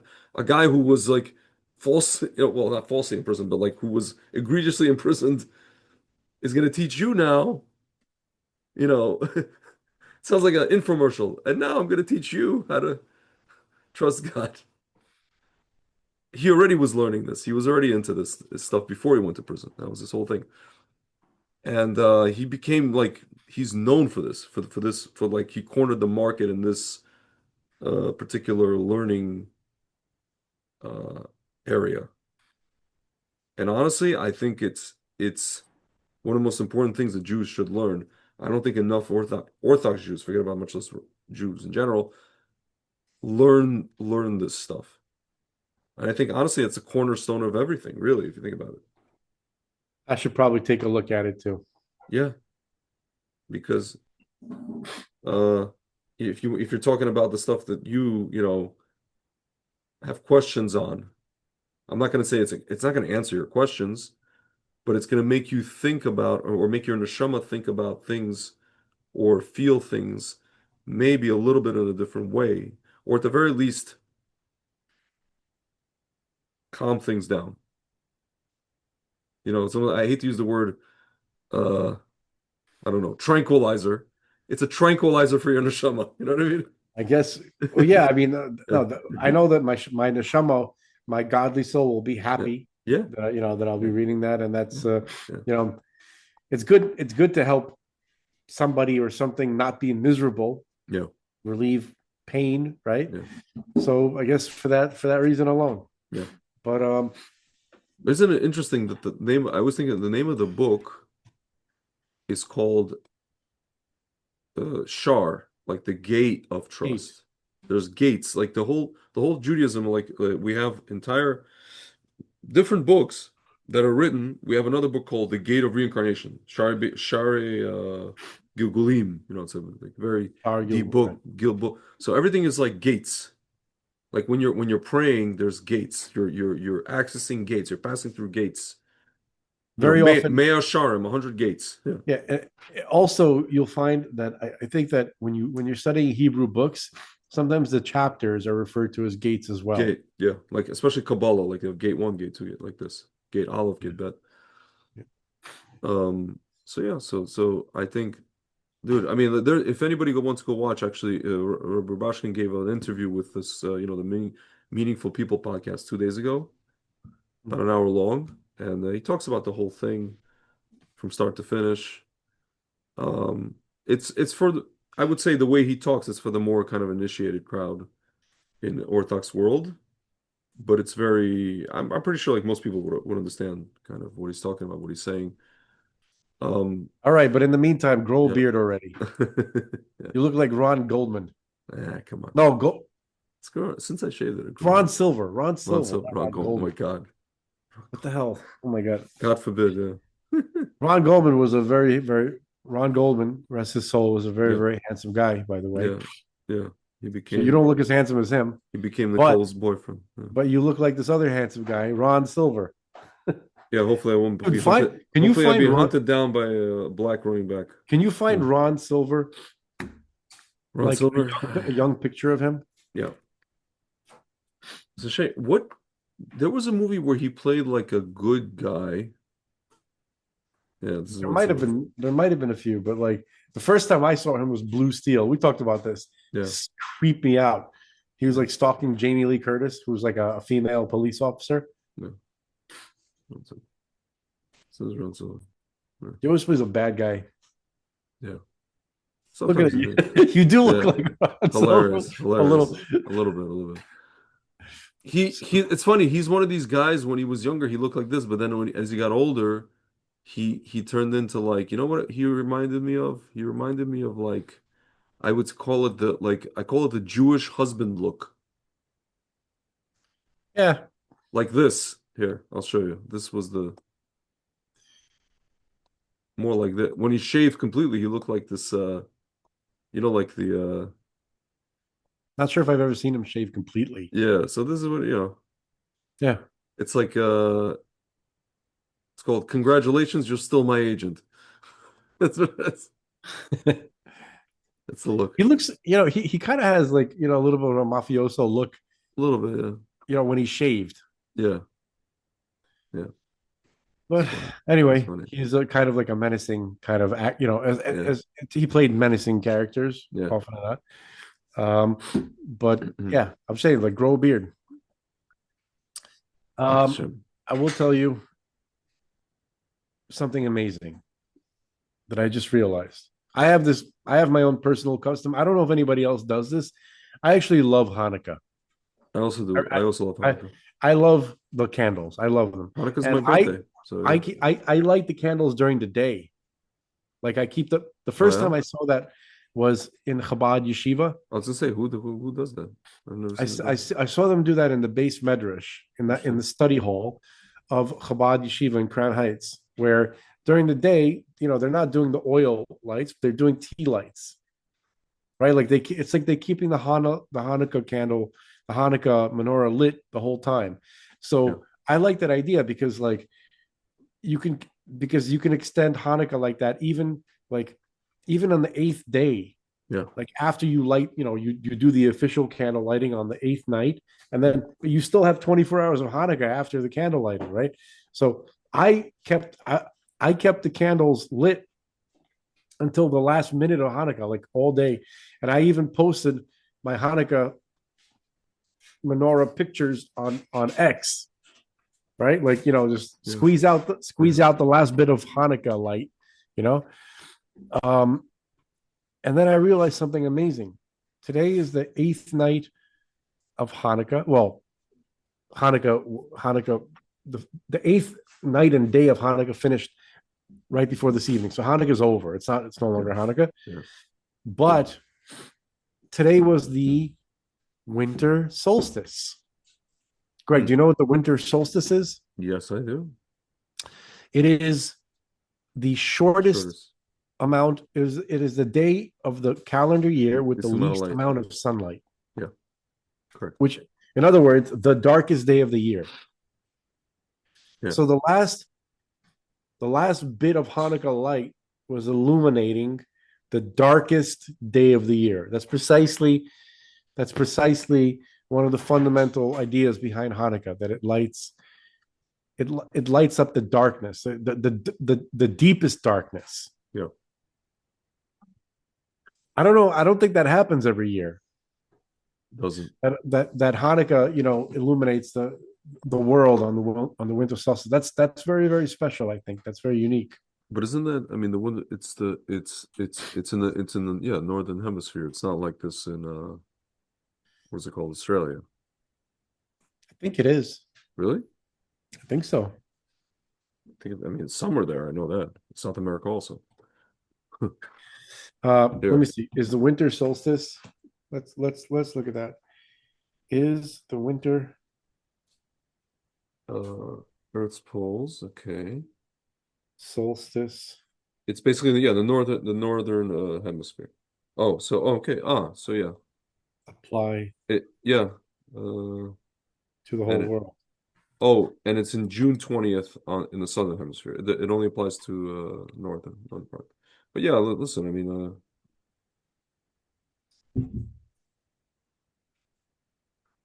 The winter solstice happens globally, but it means opposite things in different yeah, hemispheres. exactly. It's the shortest day in the Yeah, northern hemisphere, yeah, around the 21st, while simultaneously being the longest day summer in the southern hemisphere. yeah, yeah, Well, where's most of the world live, yeah.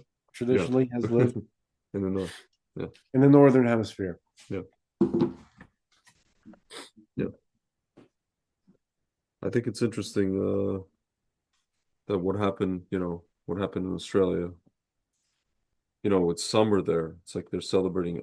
It's funny. I'm used to Hanukkah being like I associate with winter. But over there it's summer. In Australia it's summer. In South America it's summer.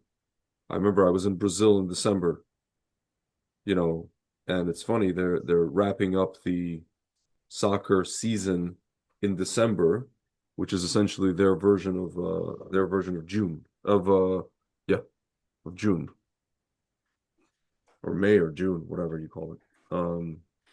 Listen to this. Hmm. Significantly more people live in the northern hemisphere, Yeah. with roughly 87 to Oh 90% of the wow. world's population It's crazy. living in the north of the equator, Yeah. northern hemisphere. Yeah. Interesting. All right. That's crazy. So basically, the people living in the southern hemisphere don't matter. We don't have to care about them. Just kidding. Just kidding. It's dude, it's funny that speaking of Australia, the Rebbe sent emissaries to Australia, particularly Melbourne and Sydney, Yeah. and it became like a serious, like Melbourne especially became like a serious Chabad place, Yeah. and it's funny because Australia as a country got started as like a penal colony for Irish whatever, and then for Just for the whatever, the yeah, general riffraff and slaves yeah, of the British Empire. yeah, and then the Rebbe was like, you know what? There's Jews there, and you better make that place there's two places in the diaspora besides New York. Like there's two places that I notice super strong Chabad places. Paris or France in general and Australia.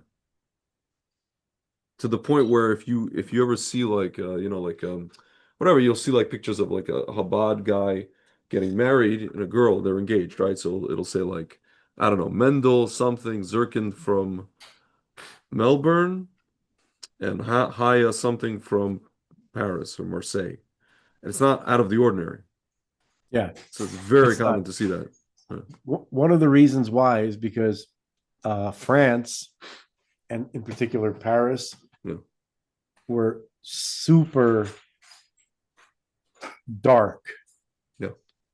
I've heard people explain the Rebbe's kind of like to elevate the klippa, Yeah. the husk of the Mhm. Citra Achra that's found in France is a very difficult thing. It had an especially deep, dark husk, Yeah. Yeah. very spiritually dark place, Paris, There was a lot of because of sexual impropriety. yeah, but it was also the more I learn about like Gnostic fruit cakery, Yeah. right? Paris That's what I was is talking about. literally like the whole damn Yeah. city Yeah. is literally Yeah. like steeped Yeah. in Gnostic, The in grid, Egyptian Gnostic fruit uh, cakery. the grid, we talked about the grid Yeah, there's an of the city. entire Yeah. there's a for the folks at home, I cannot emphasize this strongly enough. Please watch Secrets in Plain Sight. Yeah. That's a Paris. documentary that's with multi parts. We played the whole We played thing the whole thing on this show. a couple of years Okay. ago. Yeah. And there's a whole section about Paris. And Paris is not the only city that's built based on, what some people call sacred geometry, right? Yeah. Which a lot of Gnostic fruitcakes use sacred geometry, right? Hmm. For their purposes. Yeah. But Paris is I'm not sure if there are any cities in Europe that are as quite as Gnostic and fruitcakey as Paris. Like Yeah. Paris is the fruitcake capital Yeah. of the world. Yeah. Like even more so than Berlin. Yeah. Berlin is just, just Yeah. kind of like silly fruitcakes. Every time I think of Paris yeah, are yeah, like professional fruitcakes. Berlin is like sprockets. Every time I think of Berlin, I think of there's a club in Berlin. Can I show the folks at home? Yeah. There's this nightclub in Berlin called Berghain. It's Yeah. it's damn near, it's like this thing that just like a concrete slab in the middle of like nothing. It's damn near impossible to get into. Like it's impossible to like here. Uh here. There's a whole thing they have. Like they even had like a joke, getting into Berghain simulator. How to get into, how to talk to the bouncer. It's just funny. Oh, so they have the bouncer from Berghain, the interview with him. Here we go. How to get into the world's most exclusive club, and it's like literally sprockets in real life. The server plays. That it's very fucking difficult to get into this club. Look at this freaking place. It's just a concrete slab. On this week of the Zach and Jay Show, we delve into the underbelly of rave culture by trying to infiltrate the mysterious, the elusive, the damn world-famous Berghain in Berlin. I am standing outside the Berghain, the most exclusive and coolest club in all of Europe. The thing to do is to go on a Sunday, and people there, they go all weekend long. But it's open during the day. Oh yeah, no, 4 days plural. It goes from Friday night at midnight until like Monday at about noon. Everybody's in black or nothing at all. They make you put a sticker over your phone, no pictures. They'll throw you the out. Do you think they're gonna Hard let me for in me to the look at club? that guy. It's nothing to do with like how you dance or how you dress. It's like who you are, Berghain is well regarded as the hardest club to get into on planet Earth. Unlike most clubs, it looks being like a celebrity shit. can't get you in. There are countless rumours and blogs telling you how to dress, how to act, and even a bloody website which helps you practice getting into the club. Kommst du gerade her? Manchester. Passt heute nicht. You But despite all the rumors, there's one thing for certain. Once you get to the door, you'll be greeted by the final boss, Sven, who has the final say on whether you get in or not. Oh, man. It's a cultural enigma, and as much as you think you know, there's evidence to suggest the complete opposite. But when nothing is for certain, anything can happen. So we wanted to see if two normal British guys with an infatuation for the weird and wonderful could get inside and experience what the world-famous club had to offer. The Second Show. Yeah, not interested. Okay.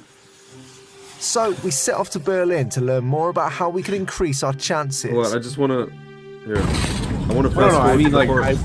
We were feeling hopeful, and doesn't after seem surviving very that exciting. dodgy landing from Ryan, What'd you say? so this was it. What'd you say? When I said not interested, I mean it doesn't look like something I Even want cool to get into. Yeah. Yeah, it doesn't Yeah, look very I know. interesting. I just want to see the process of how they like when they're outside the place. All right, yeah. I want to see it in a second. Yeah, this is when them Space, pulling up a to different the thing. world that people can be whoever they choose to be. The rave scene, especially in Germany, was born out of a necessity to escape reality, and this was one of the places that got nervous energy and really want to get in. I feel like they wouldn't let Techno Viking in. Queue. Yeah. Any wrong step would mean And that we'd I don't want to go any rejected. place that would Techno Bouncer's Viking eyes in. were scanning like hawks. It's such a weird thing of everyone's trying so hard to look like they're not trying. Jeez. Many Trying so hopeful hard to people look were like in the they're not queue, but trying. the reality was that most wouldn't make it through those doors. As the doors opened, the walk of shame for many people began. As we edged closer, it got quieter. As a sign of respect, This is a everyone was on their humiliation best ritual. Yeah, behavior. it is. Yeah, that's exactly what this is. The music is We pretty couldn't good. be seen on our phones or it'd be game over. Even our friend who was filming had the security flashing a torch to stop her. So as the lights inside turned on, the world's most exclusive party had begun, and as the silhouettes began to appear in the upper floors, we edged closer.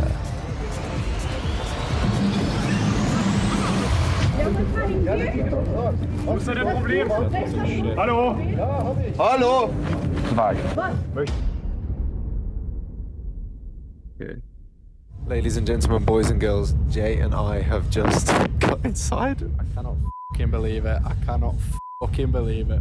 God knows how long we're going to be here, but we are going to give it our all. Right. Already, we're in a room which looks like, I don't know, what is it? Post-apocalyptic. It's like bunk beds. There's loads of different weird seats. It's got red lights. It's like a labyrinth almost.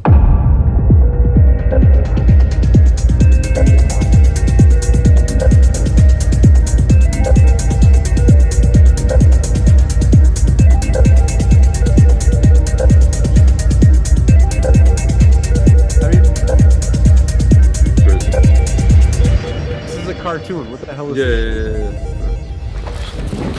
yeah. What a night.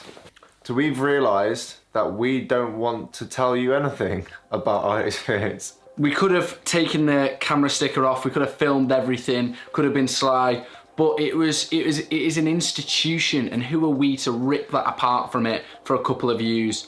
Berghain changed my life. Berghain changed my life. Berghain changed my life. Berghain changed my life. Berghain. Yeah. You've just wasted all of our time. I'm sorry. Thank you. They have videos inside Berghain. They have like footage inside. You want to see I couldn't care less. Okay. Could not care less. The point is, somebody literally created, like, they took sprockets from SNL, and they created a real thing. And like you said, it's a humiliation ritual. It's like a real thing.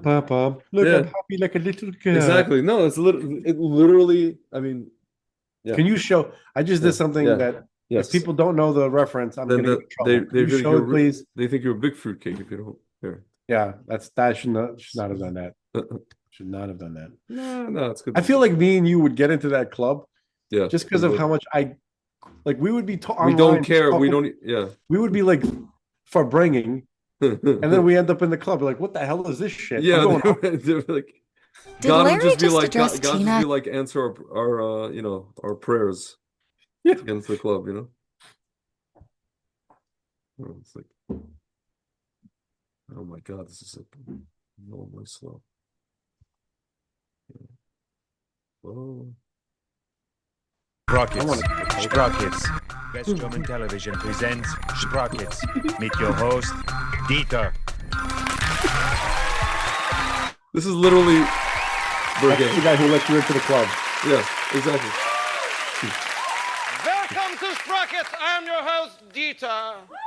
Well, it is springtime, and like the blood and gorge gazelles at the Garmisch-Partenkirchen Zoo, I'm ready to rot. What? Well, the big news, of course, is that Euro Disney opened in France Euro to a Disney. storm of controversy. Speaking of Paris. Some French critics called it disgusting, repellent, a cultural Chernobyl. But when I was there, I was as happy as a little girl. Yeah, there you go. Okay, that's enough. Cut it Joining off. us now for a comment is Hold on, avant-garde hold on. filmmaker Hold on. and All right. irritant in residence at the Bremen Gallery of Modern Art. Please welcome Grouse Grech. Oh my God. Oh, it's Woody Harrelson. Welcome Oh my God. to Sprockets, Grouse. Dankeschön, Dieter. What is your take on Euro Disney? I was so disgusted by Euro Disney that Look at I him, look at his threatened to hair. gnaw Look at at his my hair. own genitals like a small woodland creature in protest. Delicious. Oh my God. My disgust was such that I decided to develop a counterculture theme park as an alternative to Euro Disney, so I designed Euro Trash. Euro trash. Curious. Please tell us more. Euro Trash is a celebration of the repellent and painful in everyday European life. For example, Euro Disney has Fantasyland. Euro Trash has Ennui Village. Ennui Village is dedicated to the tedium of existence. Here is the ride The called tedium. The Boring Teacups. Curious. Curious, yes. Euro Disney has Frontierland. We have Insane Frontierland. Insane Frontierland. Is that where they have the diseased bear jamboree? Oh my God.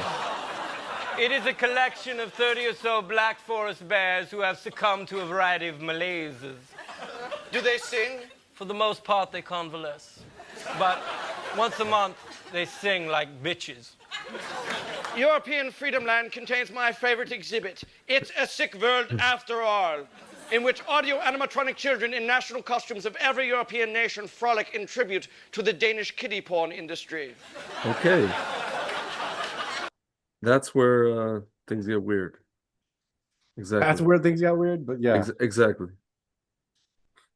Precisely. Hey, can you just Not for a some moment? fruitcakes. Can you like? I want people to see how fruitcakey people really are just not prepared for the spiritual fruitcakiness of the people who have guided human events throughout the course of history. What do you want to see specifically? Can we just play the segment of Secrets in Plain Sight, Paris? Yeah. I think it's only a few minutes, though, like the whole thing. Let's see. There's like part one. Oh no, here you go. Part one, Paris. Hold on a second. They have actually a few parts of Paris. We could just play the first part, like 15 minutes. Yeah. 14 minutes. Yeah, I think that should be. People will get the full. You get the They'll get the. You know, you'll even get like the first point. even like the first 5 minutes. Yeah. So we don't have to play the whole understand thing. what's going on. Guess the final city in my world tour. There you Here go. we are over a semi-public urban park. I was drawn to this place when I read it had a small Egyptian pyramid folly, 9 gates, and a 5th-generation watchman who lives in the diminutive rotunda gates. building right here. 5 generations of watchmen living in a tiny pavilion must be motivated to guard something pretty interesting. The informal layout and curving walkways say English Garden, but having been immersed in London, something bigger popped out at me: the shape of the park. It closely matches the ancient walls of the City of London. This park was built by the richest man in the country, who was also a king's cousin. He was a lover of all things English, an enemy of all things royalist. He ended up being beheaded like so many others of his time. Where are we? If you guessed Paris, you're correct. We entered the City of Light through the portal of Parc Monceau, established by Louis Philippe II Duc d'Orléans. As you may have guessed, the Duke of Orleans was a Freemason. He actually served as Grand Master of the governing body of French Freemasonry, the Grand Orient of France. The pyramid in Parc Monceau is trivial, however, compared to what the Louvre pyramid encodes. President François Mitterrand commissioned the Louvre pyramid and the adjacent pyramid in Versailles to be completed by 1989 for the celebration of the bicentennial of the French Revolution. Mitterrand personally selected architect I.M. Pei without hosting a design competition, as would be expected for such an important commission. The modern pyramid's metal armature was designed to support a lot of glass. Wikipedia states that the official brochure published during construction cited 666 as its number of panes, but then writes it off as an urban legend because in actual fact the pyramid contains a different number of panes. That didn't stop various journalists at the time from drumming up quite a controversy about the number of the beast, and Mitterrand was jokingly referred to as the Sun King for a while. However, I have indeed found 666 rhombi symbolized in the pyramid. Why rhombi, you ask? A rhombus can be made from two conjoined equilateral triangles. The rhombus is the masculine or linear element inside the feminine curves of the Vesica Pisces, whose name means vessel of the fish, because the Christian fish symbol emerges from it. The rhombus is therefore a sacred symbol. Notice how each of the larger rhombic frames contains 36 rhombic panes of glass. As you can see, the number of rhombic panes on a typical face adds up to 153. This is a very interesting number that has mystical Christian significance. Do you remember the square root of 153 being equal to the number of moons in a year? We learned that fact by studying Stonehenge. Here's a quote from the New Testament that entangles fish and 153 in a Christian net. Simon Peter went up and drew the net to land full of great fishes, 153, and for all there were so many, yet was not the net broken. This number of fish, why bother enumerating them, has puzzled scholars for centuries, and is an example of how parables in the Bible encrypt important information in plain text. Here's Jesus describing his practice of hiding information in symbols. He answered and said unto them, Because it is given unto you to know the mysteries of the kingdom of heaven, but to them it is not given. Therefore I speak to them in parables, because they seeing see not, and hearing they hear not, neither do they understand.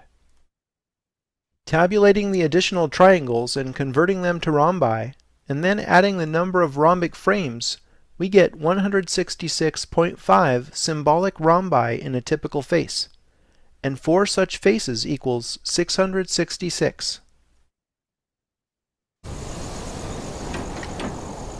Thought we were going to... You want to keep playing it? I don't know. Just a little bit more. Yeah. There's some interesting stuff in the layout of the city. 1 second. Oops.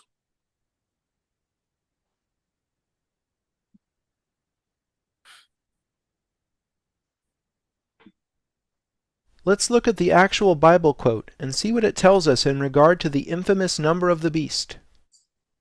Here is wisdom. Let him that hath understanding count the number of the beast, for it is the number of a man, and his number is 666. Why man is called a beast should be obvious by what humans are doing to this planet's natural environment. We may be bestial in our unenlightened state, but this is beside the point I'm making. The beast here is not Satan, but man. In particular, the Louvre pyramid is about a man. Robert Bauval had a stunning realization described in the book Talisman. He realized the historic core of Paris is correlated with the temples of Luxor and Karnak in Egypt. Luxor and Karnak are adjacent ancient temples.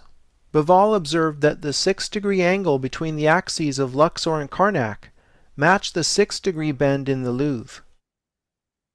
The Temple of Luxor is the one with the embedded 6-degree angle.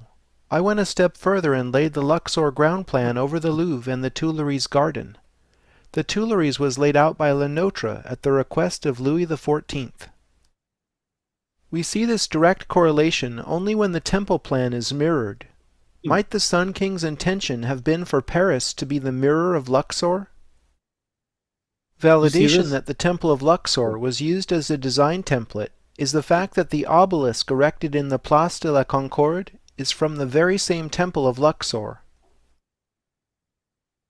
After the Revolution, the Luxor obelisk replaced the guillotine in what became known as the Place de la Concorde.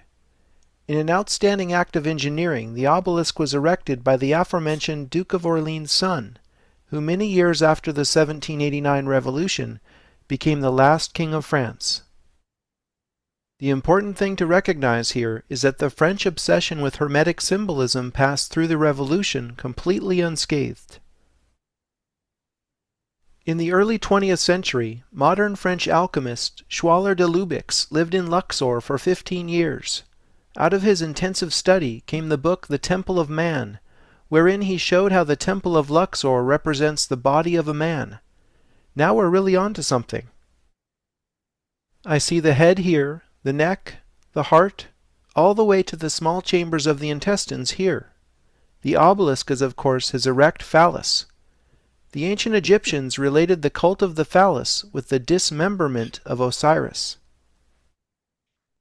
Next, I overlaid the most famous depiction of the human body ever made, Leonardo da Vinci's Vitruvian Man. See how his leg follows the bend in the Seine? These roads follow the angle of his other leg, and the Luxembourg Gardens seem to parallel his arm.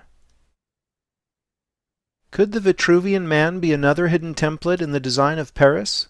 If so, I suspect the man of Paris is Osiris. Thinking on this, I started to see energy centers in the parterres of the Tuileries.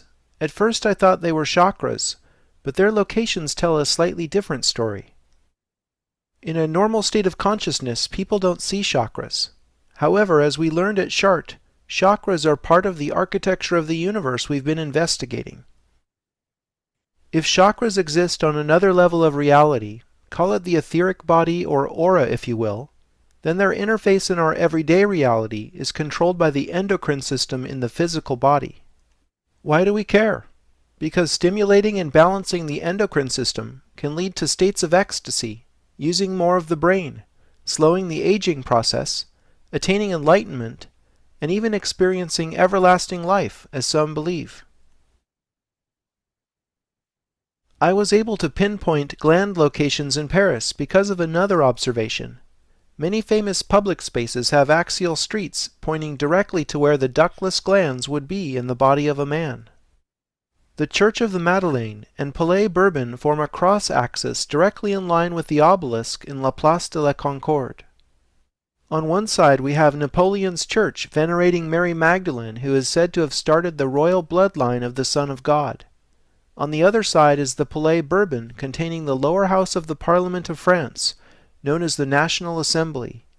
These two Roman-styled temples energize the gonads in the body of Paris, on either side of his phallus centered on the axe historique. The gland most associated with enlightened states is of course the pineal, which actually looks like a tiny pine cone in the center of the human brain. This colossal pine cone is in the courtyard of the Belvedere in the Vatican, a name which recalls the affluent town of the same. I encourage people to continue to watch that. But, we've seen this before.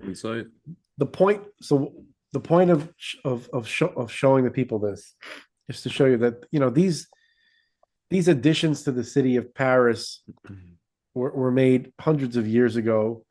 And stuff like that existed before. But it just goes to show you how, especially the modern part, just the last few hundred years of Europe and of Paris, right?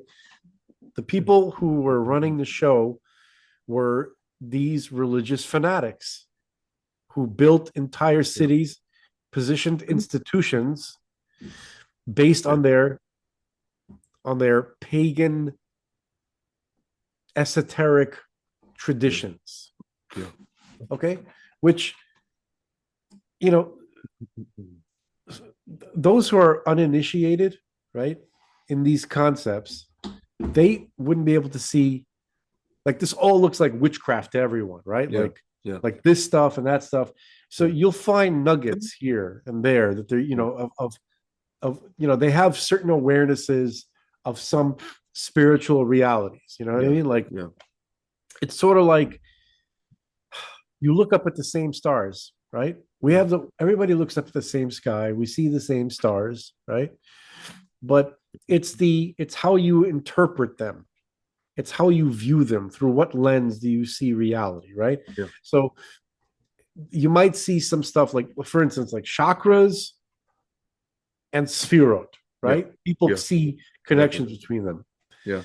So that's like looking at the same stars, but calling them different things and attributing different ideas to them.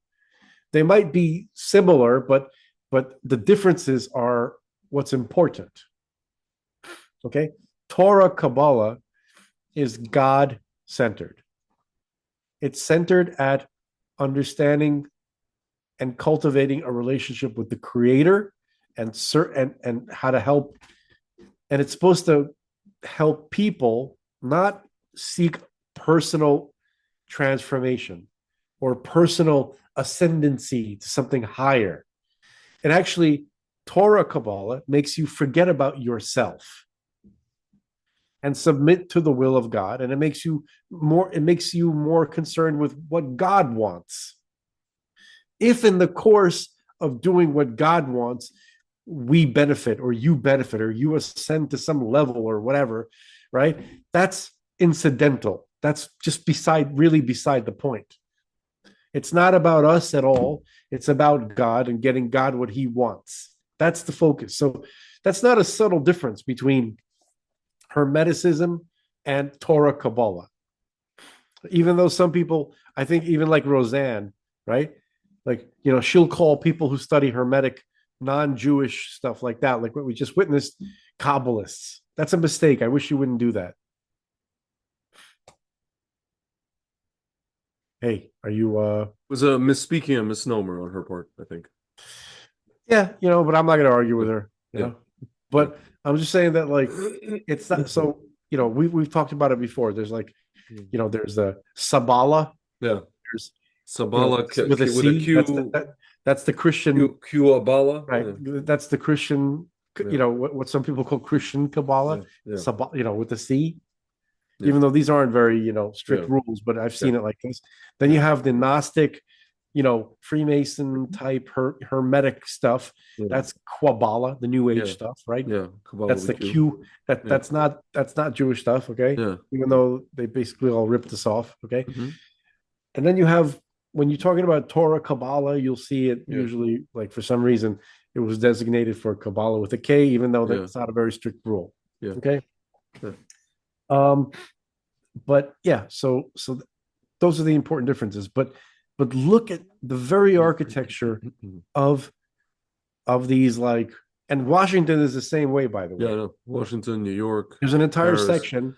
Yeah, these cities, these centers of world power, right? Of these empires were built like this because they want to mirror the heavens, right? Because they're connected to these, like, alignments that you see in the stars, and that exists. Yeah, the stars themselves, God created them, right? Yeah. And the systems in which they work and the influence that they have, God created that system. But if you start, but these guys over focused on the individual parts, and they godified each individual part. Whereas we're just supposed to look at it in general as, that's God's entire system. It's okay to understand it, but not to deify it. Yeah, this guy made videos about London. There's London, there's Paris, there's New York, Washington. I believe there's New York, Washington for sure. Yeah, there's like a whole list of these. No, there's more cities too. There's more. Yeah, I was in Argentina. They have that obelisk thing. I was in where was I when? I went to Paris. Definitely in Paris. I felt like this whole, like, I was like, everything is like, you go to, like, I don't know if you've been to Paris at all. So we were taken to, it was a trip to Israel, but we had like a day and a half in Paris. Went to like the Versailles, like the palace that what's his name, the king built out just outside of Paris. Everything is like, designed geometrically, all this kind of stuff. Where else was I that had this? Yeah, Argentina, Buenos Aires had this kind of stuff. A lot of these cities, for sure. I think the city that I was born in, Lvov, has this kind of a grid. Let's see. No, but it's all about these like these like astrological alignments. Yeah. With numbers encoded in the edifices that match these pagan stories. Yeah. Usually Egypt. Yeah. This stuff comes from what they call the Egyptian mystery schools, which were kind of inherited by the Eleusinian mystery schools of Greece. Yeah. Then like the Pythagoreans, and then so on and so forth, all the way up to today. And the people who run the world are Gnostic New Age fruitcakes. Yeah. That's who they are. They're the un-Torah people. They're the opposite. Yeah, man, listen, eventually these things they're all going to be revealed. I have a feeling like, it's interesting. I was thinking about like how, other people have said this, that basically this decade that we're in, starting with all the stuff with COVID in a way got people, at the very least, many people, to think about or to look into things, especially now that we have the internet, to look into things like this. What they call, people start calling quote unquote conspiracy, but it's not conspiracy. It's just stuff that was, people just forgot about it, stopped looking at it. Something was designed in like 1700s, and then, schools did not teach kids about it. But now that we have the internet, we can learn about it, all this stuff. We can learn about all these, who they were, all this Blavatsky, all this, what's his name, that other guy. We can learn about all the stuff that was basically, before the internet and definitely before COVID, the stuff that people were not paying attention to. I discovered, by the way, the Secrets in Plain Sight documentary and the entire topic of sacred geometry. Right about exactly the same time that I discovered the UFO topic. No, listen, some people, there are some people who discovered these things way before COVID. It was for them to know, I wasn't just. Yeah, no, I know. I was just saying it's an interesting coincidence. It makes sense. Yeah, it makes sense. Not exactly consider that a coincidence. Listen, there's something that God, allows certain people to discover at certain points and in certain ways, a combination of things that is meant for them. Our friend Paul, for example, there's things that he's known about. He's been speaking about these things since I've known him. You're talking about, and I'm pretty sure he's been speaking about even before that. Since the 90s, he's been speaking about these things. And finally, the world, it's like the world is basically catching up to all this stuff. The question is, what are they going to do with it? What are they going to do with the release of the Epstein list? With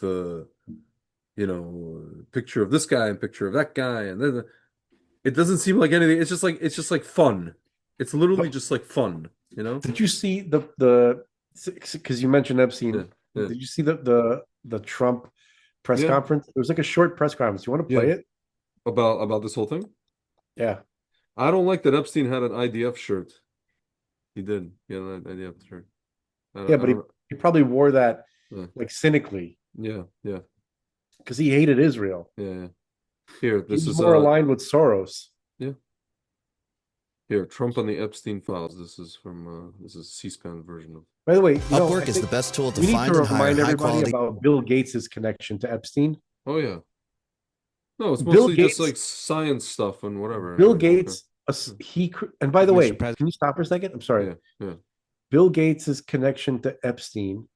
Bill Gates engaged Epstein after the allegations. Yeah. He was seeking a relationship with him after the allegations.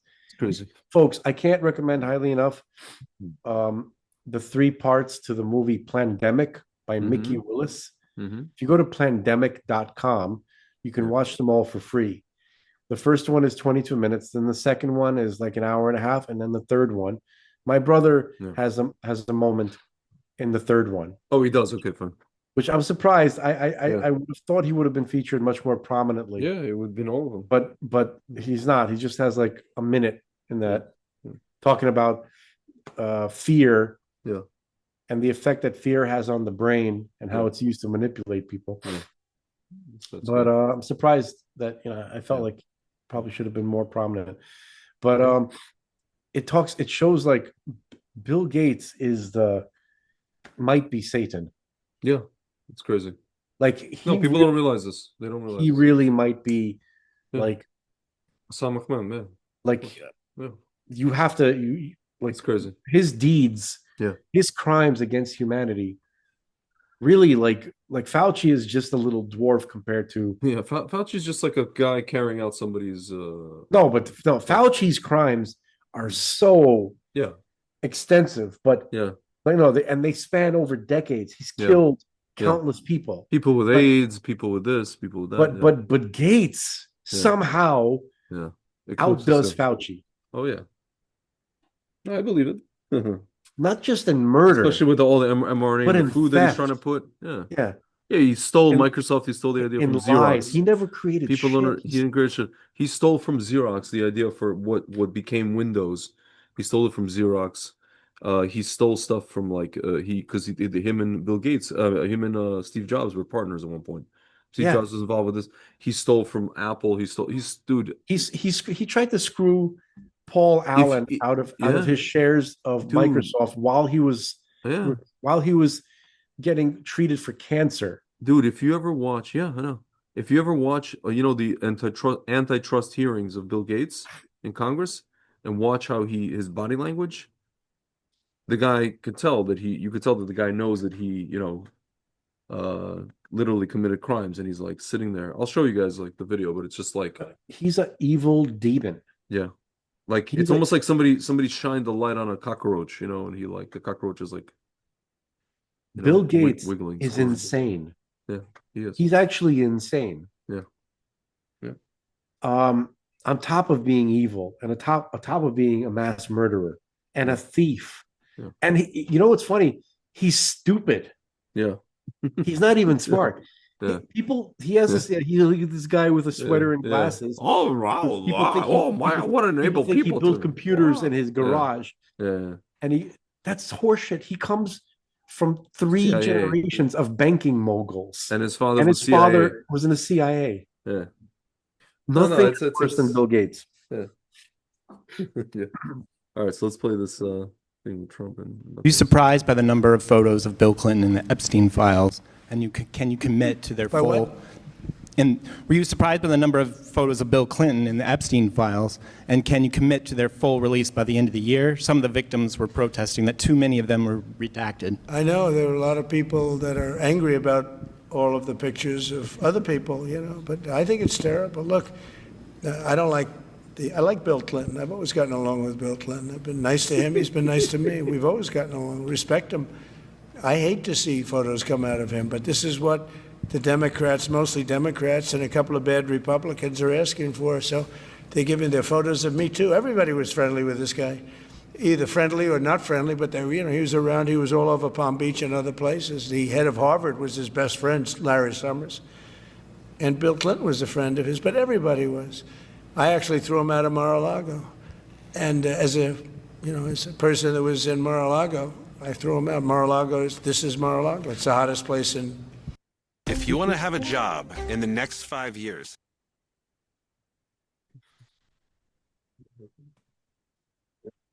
Place in the world, but it's the hottest place in Florida, and everybody would come here. He'd come here. We actually threw him out. But no, I don't like the pictures of Bill Clinton being shown. I don't like the pictures of other people being shown. I think it's a terrible thing. I think Bill Clinton's a big boy. He can handle it. But you probably have pictures being exposed of other people that innocently met Jeffrey Epstein years ago, many years ago, and they're, highly respected bankers and lawyers and others, and they'll end up, because of guys like Massey, who's a real lowlife, whose polls are down to about 9%, by the way, in the great state of Kentucky. If you Massey look at the Gripper. Kentucky, Kentucky is such a great place, but I don't know. They've got a couple of people in there that are very strange in terms of leadership. But Massey's a loser, and he likes it, and that he works with the Democrats. He's just being used by the Democrats, because what this whole thing is with Epstein is a way of trying to deflect from the tremendous success that the Republican Party has. Like, for instance, today we're building the biggest ships in the world, most powerful ships in the world, and they're asking me questions about Jeffrey Epstein. I thought that was finished. I believe they gave over 100,000 pages of documents, and there is tremendous backlash. It's an interesting question, because a lot of people are very angry that pictures are being released of other people that really had nothing to do with Epstein, but they're in a picture with him because he was at a party, and you ruin a reputation of somebody. So a lot of people are very angry that this continues. A lot of Republicans are angry because of the fact that it's just used to deflect against a tremendous success. Look, we have $18 trillion coming into our country. We have, I believe, we're going to have the most successful economy in history. We inherited a mess. Now prices are coming way down. Gasoline is less than $2 in some states, $1.99, $1.97, $1.95 a gallon. $1.95. Think of that. A gallon. Nobody ever thought they'd see that. They don't want to talk about that. They want to talk about Epstein. And the problem is a lot of Democrats are being caught up in the web, like Larry Summers. Larry Summers was the head of Harvard. He's now been forced to resign from every board he's on, and he was thrown off the Harvard board. Now, he was at Epstein's Island a lot. I wasn't. I never went there, by the way. But fortunately, it's nice. But I never went there. But a lot of people did go there. But instead of talking about the battleships, or instead of talking about most favored nations drugs, we're bringing down drug prices like at a level that has never even been thought of, by thousands. Think of it, by 1,000%, by 1,200, 1,300, 1,400% in some cases.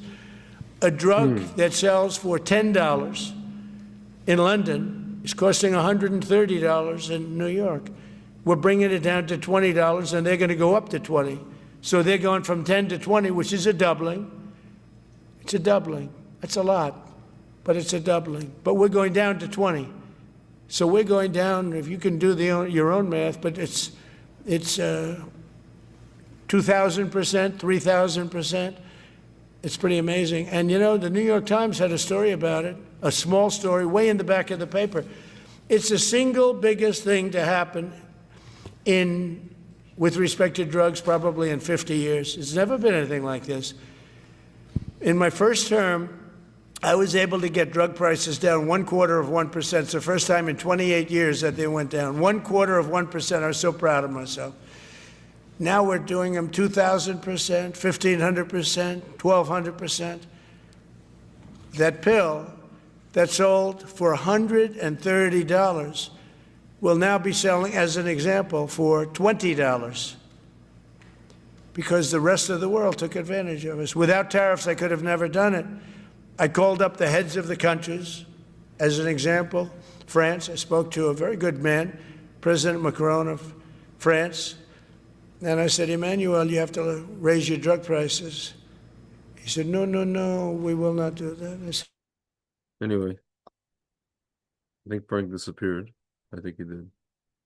Where did you go, Frank? Frank disappeared. Hello. What happened to Frank? Folks, I think we're gonna turn it in. Because sir, I don't know. To be honest with you guys, I don't really know myself. Don't know what the hell's going on with this Epstein thing. What the point of releasing these documents is? What Trump keeps saying, I didn't go here, I didn't go there. It's entirely possible that he's telling the truth, but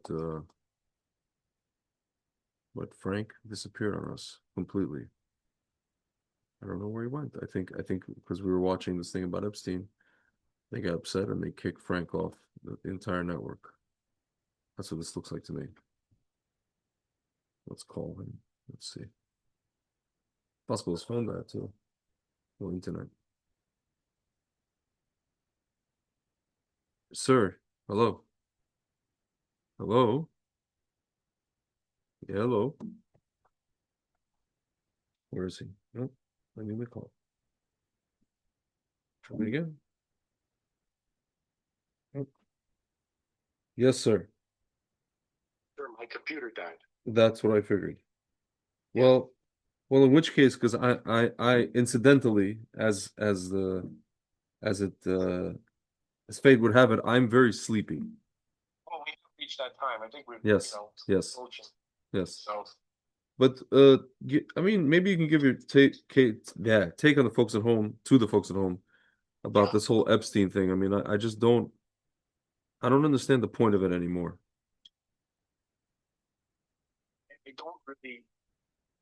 I don't, like, everybody who talks about Epstein, Yeah. right, they always sound to be such experts. Yeah.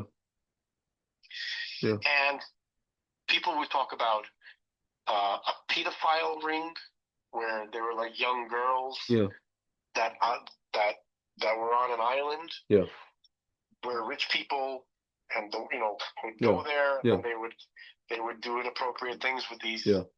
with these children, right? Yeah. Because they're like Yeah. underage girls, Yeah. or even 17, Yeah. 16, something like that. Yeah. Okay, I heard stuff even as young as 14. Yeah. Okay. Yeah. So that's what I've heard. And I don't know anything about it, but I know that because Epstein is unfortunately ethnically Jewish. Yeah. So that was everybody's Yeah. What's that? The dog whistle? Yeah. Am I using Yeah. that term correctly? Yeah. Right? Yeah. So it must be Israel is controlling America, and Epstein works for Israel. Yeah. And he Mossad. set up he set up some kind of what's it called? Like a blackmail thing. Yeah. Where I don't know. That's Yeah. He's obviously not a good guy. Yeah. I don't get a good guy energy coming Of course from not. Epstein. Of course not. Of course I don't know, but I don't know like the details of what he actually did, except for being a creep. Yeah. And being friends with a lot of celebrities who like to party on his island with underage girls. Yeah. And I don't know how much of even the underage girls thing is true. I get the feeling it is true. Yeah. But I don't have any proof. I get the feeling it's not the focal point. I get the feeling, you know what the focal point was? It was the fact that he was very interested in science, and he had like say guys like Gates, and I think this whole thing is connected to COVID and everything that happened. I think that The guy I think we should talk about next time. Yeah. On the twits. Mm-hmm. His name is Ashton Forbes. Yeah. And this is something that we should have talked about. We effed up. Yeah. We should have talked about this company with plasma physics. Interesting. Okay. That Trump just he bought the company not as a private citizen, but through his agency as president. Yeah. Plasma physics. Interesting. There's this company. I wish I could remember what it was. It was yeah, because the guy that got killed had to do with Nuno Loureiro. Yeah. But I heard that guy was not with the company that Trump just is working with, right? That he just bought for the government. He was a competitor. This guy was a competitor to that company. Interesting, because people are saying that Iran was involved in killing this guy. Yeah. So Ashton Forbes was talking about this new technology, right? This plasma, some kind of plasma energy. Plasma science, yeah. Right, which is supposedly going to revolutionize things, and it's very much connected to UFOs and objects that travel using electromagnetism. Yeah. Okay, plasma, stuff like that. Yeah. And and that Ashton Forbes guy, he was the one who was really talking about this. And I personally not confirmed the stuff that he's saying. Okay, but he's saying a lot of interesting things, and Epstein was somehow connected to that. So there's an Epstein UFO connection. Yeah. Okay. Yeah. So all of this stuff seems to be connected. It's like you see the same names of the same people getting involved in certain things, right? Yeah.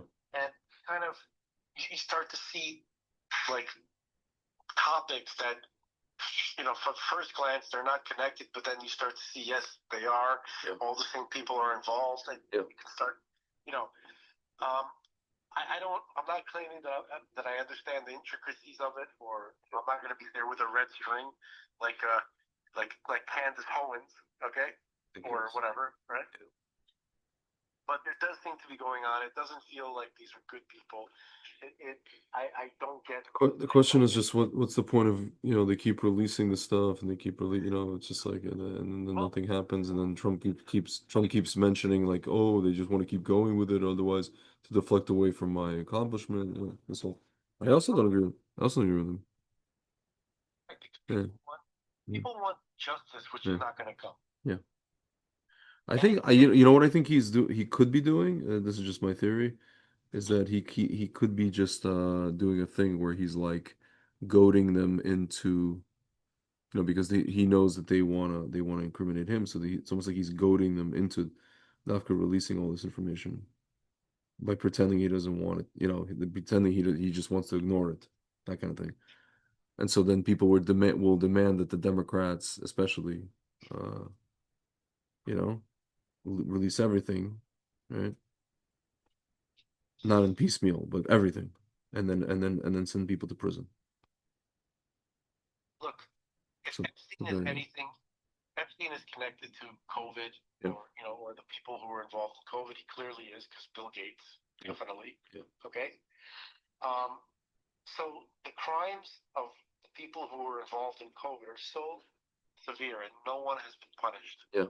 And no one is going to be punished by. I don't believe that Trump is going to. Is going to do that, and it's very disappointing.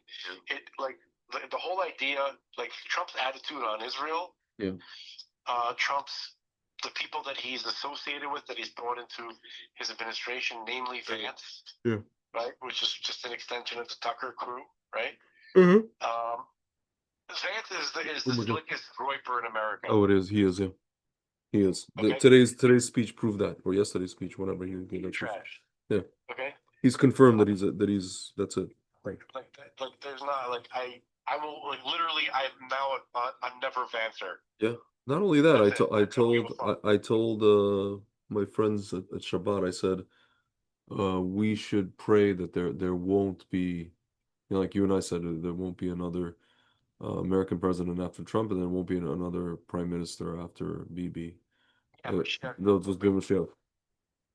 Just get rid of these clowns. Already. Yeah. This whole shit. Yeah. Okay. Yeah.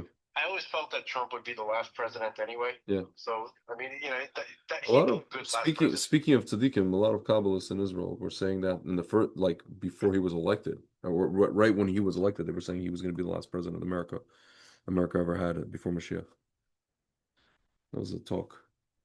You know, you had all these. You know that poly market thing on Twitter? Yeah. Right? Mm-hmm. There's like 99%, you know, there are bets being taken whether or not Trump is going to be the UFO disclosure president. Yeah. And now it's up to 99%. And poly market is owned by Don Jr. also. Mm-hmm. Is Don Jr. a groiper? I don't think so. I'm not ready to say that. I think he is. I'm not ready to say that. You think he is? I mean, that would be silly. Not silly, but it'd be interesting because I was gonna say that his sister's a Jew, Orthodox Jew. So what's up? Yeah. Look, I'm gonna give. If let's say I wanted to give Trump the benefit of the doubt, I say that he took Vance. If I want to be kind to Trump, he took Vance for the vote. As a president, as a vice president, to expose him. Of course, it could be that. Because otherwise, he's like, all right, let's bring in Vance. Yeah. He's gonna get all comfortable, thinking that he's in. He'll show himself. Yeah. Right. Yep. And then everybody will be disgusted. Everybody will see who he really is. And if he didn't do that, he might have like slithered in. Yeah. Yeah. Without exposing himself. Kind of like, then that would have been. It's possible. Like I tend to want to give Trump. I tend to want to be kind to him. Yeah. But it's getting more and more difficult every day. It's getting more difficult time. He's not. No comment. Yeah. On the like this Epstein thing, right? He talks about it, right? He's like, oh, he's complaining. How about the Civil War in MAGA? Yeah. Well, I guess he's leaving. It's almost like he's leaving it up to. He knew that there's going to be, the turning point event, and he's just leaving it up to them to kind of figure it out, he thinks that they'll figure it out, or he thinks the people will just see, what's like you just said, like what's what, and we're going to realize to be disgusted by one guy and not, just follow. The problem is like, even if that's the case, you may have a thing where they're going to splinter, and then next thing you know, you have a, God forbid, Democrat president. Yeah, no, I mean, like Newscom or something. Yeah, like if Vance becomes a nominee, yeah. I will exit. Yeah. Any involvement. Yeah. America will be officially dead to me. Yeah, no, listen, I thought that Trump might save America. We're gonna have to pack our bags and go home. We have to go home. Yeah, because they're both. Yeah. Anyway. Yeah. But Trump might be doing that thing where he brings people to enemies closer to the forefront. Mm-hmm. He lets them expose themselves. Yeah. And it's possible, if you want to be nice to him. And I want to be nice to him because of Rabbi Kessin, yeah, because of Rabbi Wolf, yeah, and some of the things, you can't deny. Listen, we mentioned it today. He commuted the sentence of this of he did a lot of things, and that was all his first term. Also, his statements on Hanukkah, mm-hmm. the Hanukkah party. Mm-hmm. Lamar was there. Yeah, he seems kind of reassuring. Well, it's what I said. It's yeah. No bueno. Yeah, I know. Well, it's kind of almost like what I said, that in the first term, because if you go by the thing, speaking of Rabbi Kessin, the Trump is a good part of Asaph, then he was being attacked by the Sitra Achra, which is the Democrats, right? And then he lost. Well, not lost, but they knocked him off. They did a coup. And then he won. So now you have you don't have any more Sitra Achra anymore. You don't have any more bad part of Asaph. You just have a good part of Asaph, but then somebody else has to be. Well, you still have the bad part of Asaph. Somebody else has to be that. And who's it going to be? It's going to be the Groypers. And it's the people closer to him, right? So now the people he has to kind of deal with, some of them, right? And at the end of the day, he's Asaph. So he's gonna it's just gonna look like he's going back and forth. He's with them, he's with Israel, he's with them, he's with Jews, he's with them, he's with just on and on. And then Qatar gets in the mix, which is Ishmael. Asaph has to give him kavod. He has to give him respect. So I don't know. That's just my harebrained theory. No, I think that's a pretty powerful insight. I've been meaning to tell you that. Yeah. I saw your rogue on that. Yeah. I actually think that you're right. That's about. That's the only thing that makes sense. I know. I'm not. Yeah. I want to send you that meme with what's that famous actor, Robert Redford? Okay. Where he's like looking at you. Uh-huh. He's like kind of nodding in approval. Yeah. Yes. Yes. What? I'm like, yeah. He's onto something. Yeah. Definitely. Yeah. It's the only thing that makes sense. Otherwise, if it's not that, then okay. Yeah. Yeah. Yeah. To what extent? Yeah. To what's the intensity? Yeah. Well, anyway, sir. So listen, we touched on the UFO thing. I don't know what's next with the UFO thing. That's another thing. The three-eye atlas thing is very anticlimactic. Avi Loeb turned out to be a clown. That's that's fair, man. You know, he never said definitely. Yeah. He just wanted people to like look at. He's like, look, in terms of the UFO stuff, right? Yeah. He's like, look, I'm open to believing this stuff, but I need to see hard evidence, and Yeah. I only trust the evidence that I see, and I think that we can probably get some Yeah. if we use the instruments that we have Yeah.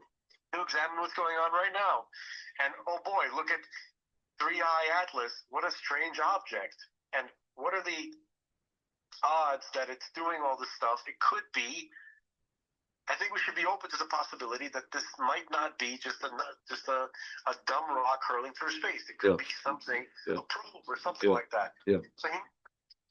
So, and look at all the strange behavior, right? Yeah. So basically, all he's saying is that based on the evidence that I have here, right?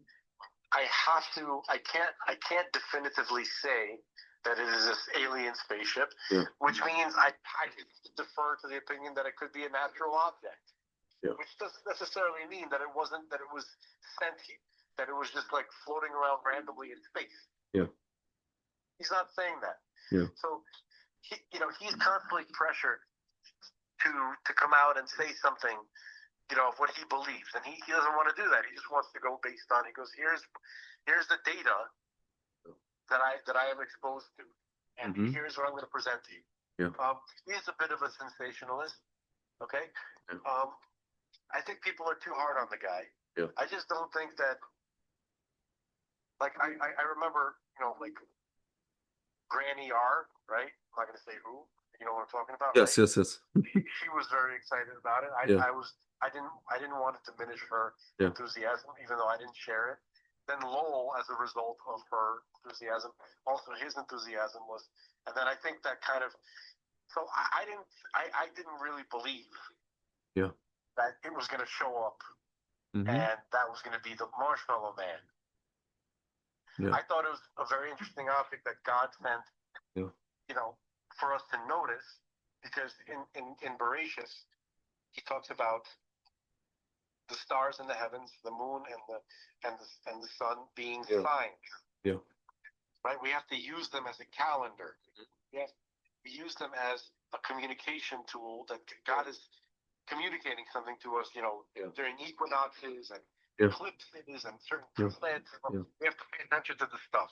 So this is an unusual object in that context. It's fascinating.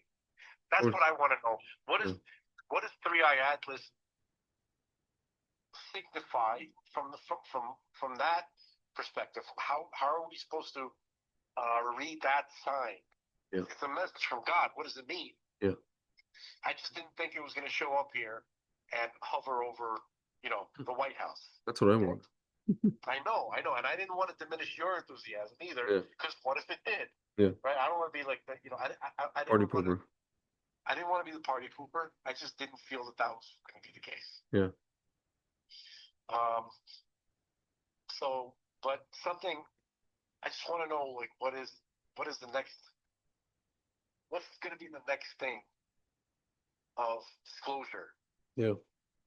Like, what's the next thing? The big thing was this Disclosure movie, which is still making the rounds, right? I think the #1 movie on Prime, by the way. It is. Yeah. It's one of the bigger. Which is amazing. Yeah. Right. Somebody.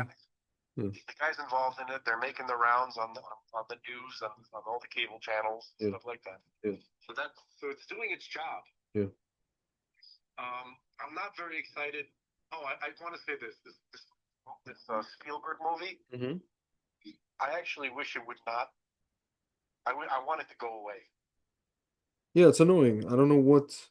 Because this topic, right, or the cool stuff about reality, right, it's been like trapped in a bottle, so to speak.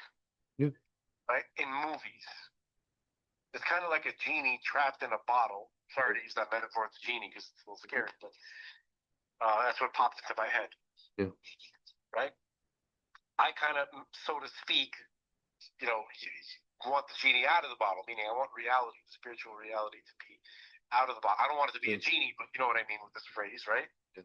So I want reality to be out of the bottle. So it seems like that Spielberg, right? He's the guy who has been keeping this topic in the freaking movies, like in the silver screen, not in reality, right? Like he's like holding it prisoner. Yeah. I want it to leave the silver screen. I agree. And he wants to jam it back in. I agree. I think that's what what's happening.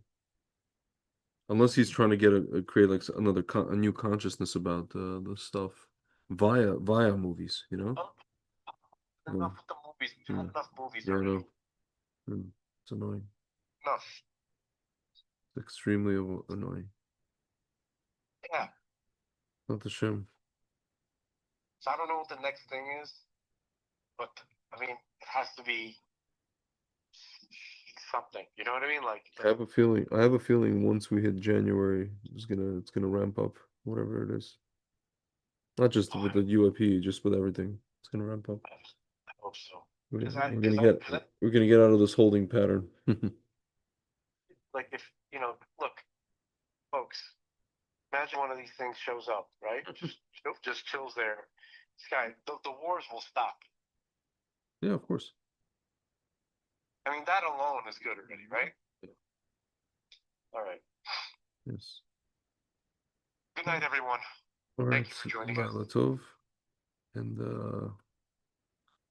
God willing, it's gonna be okay. Amen. All right. Good night.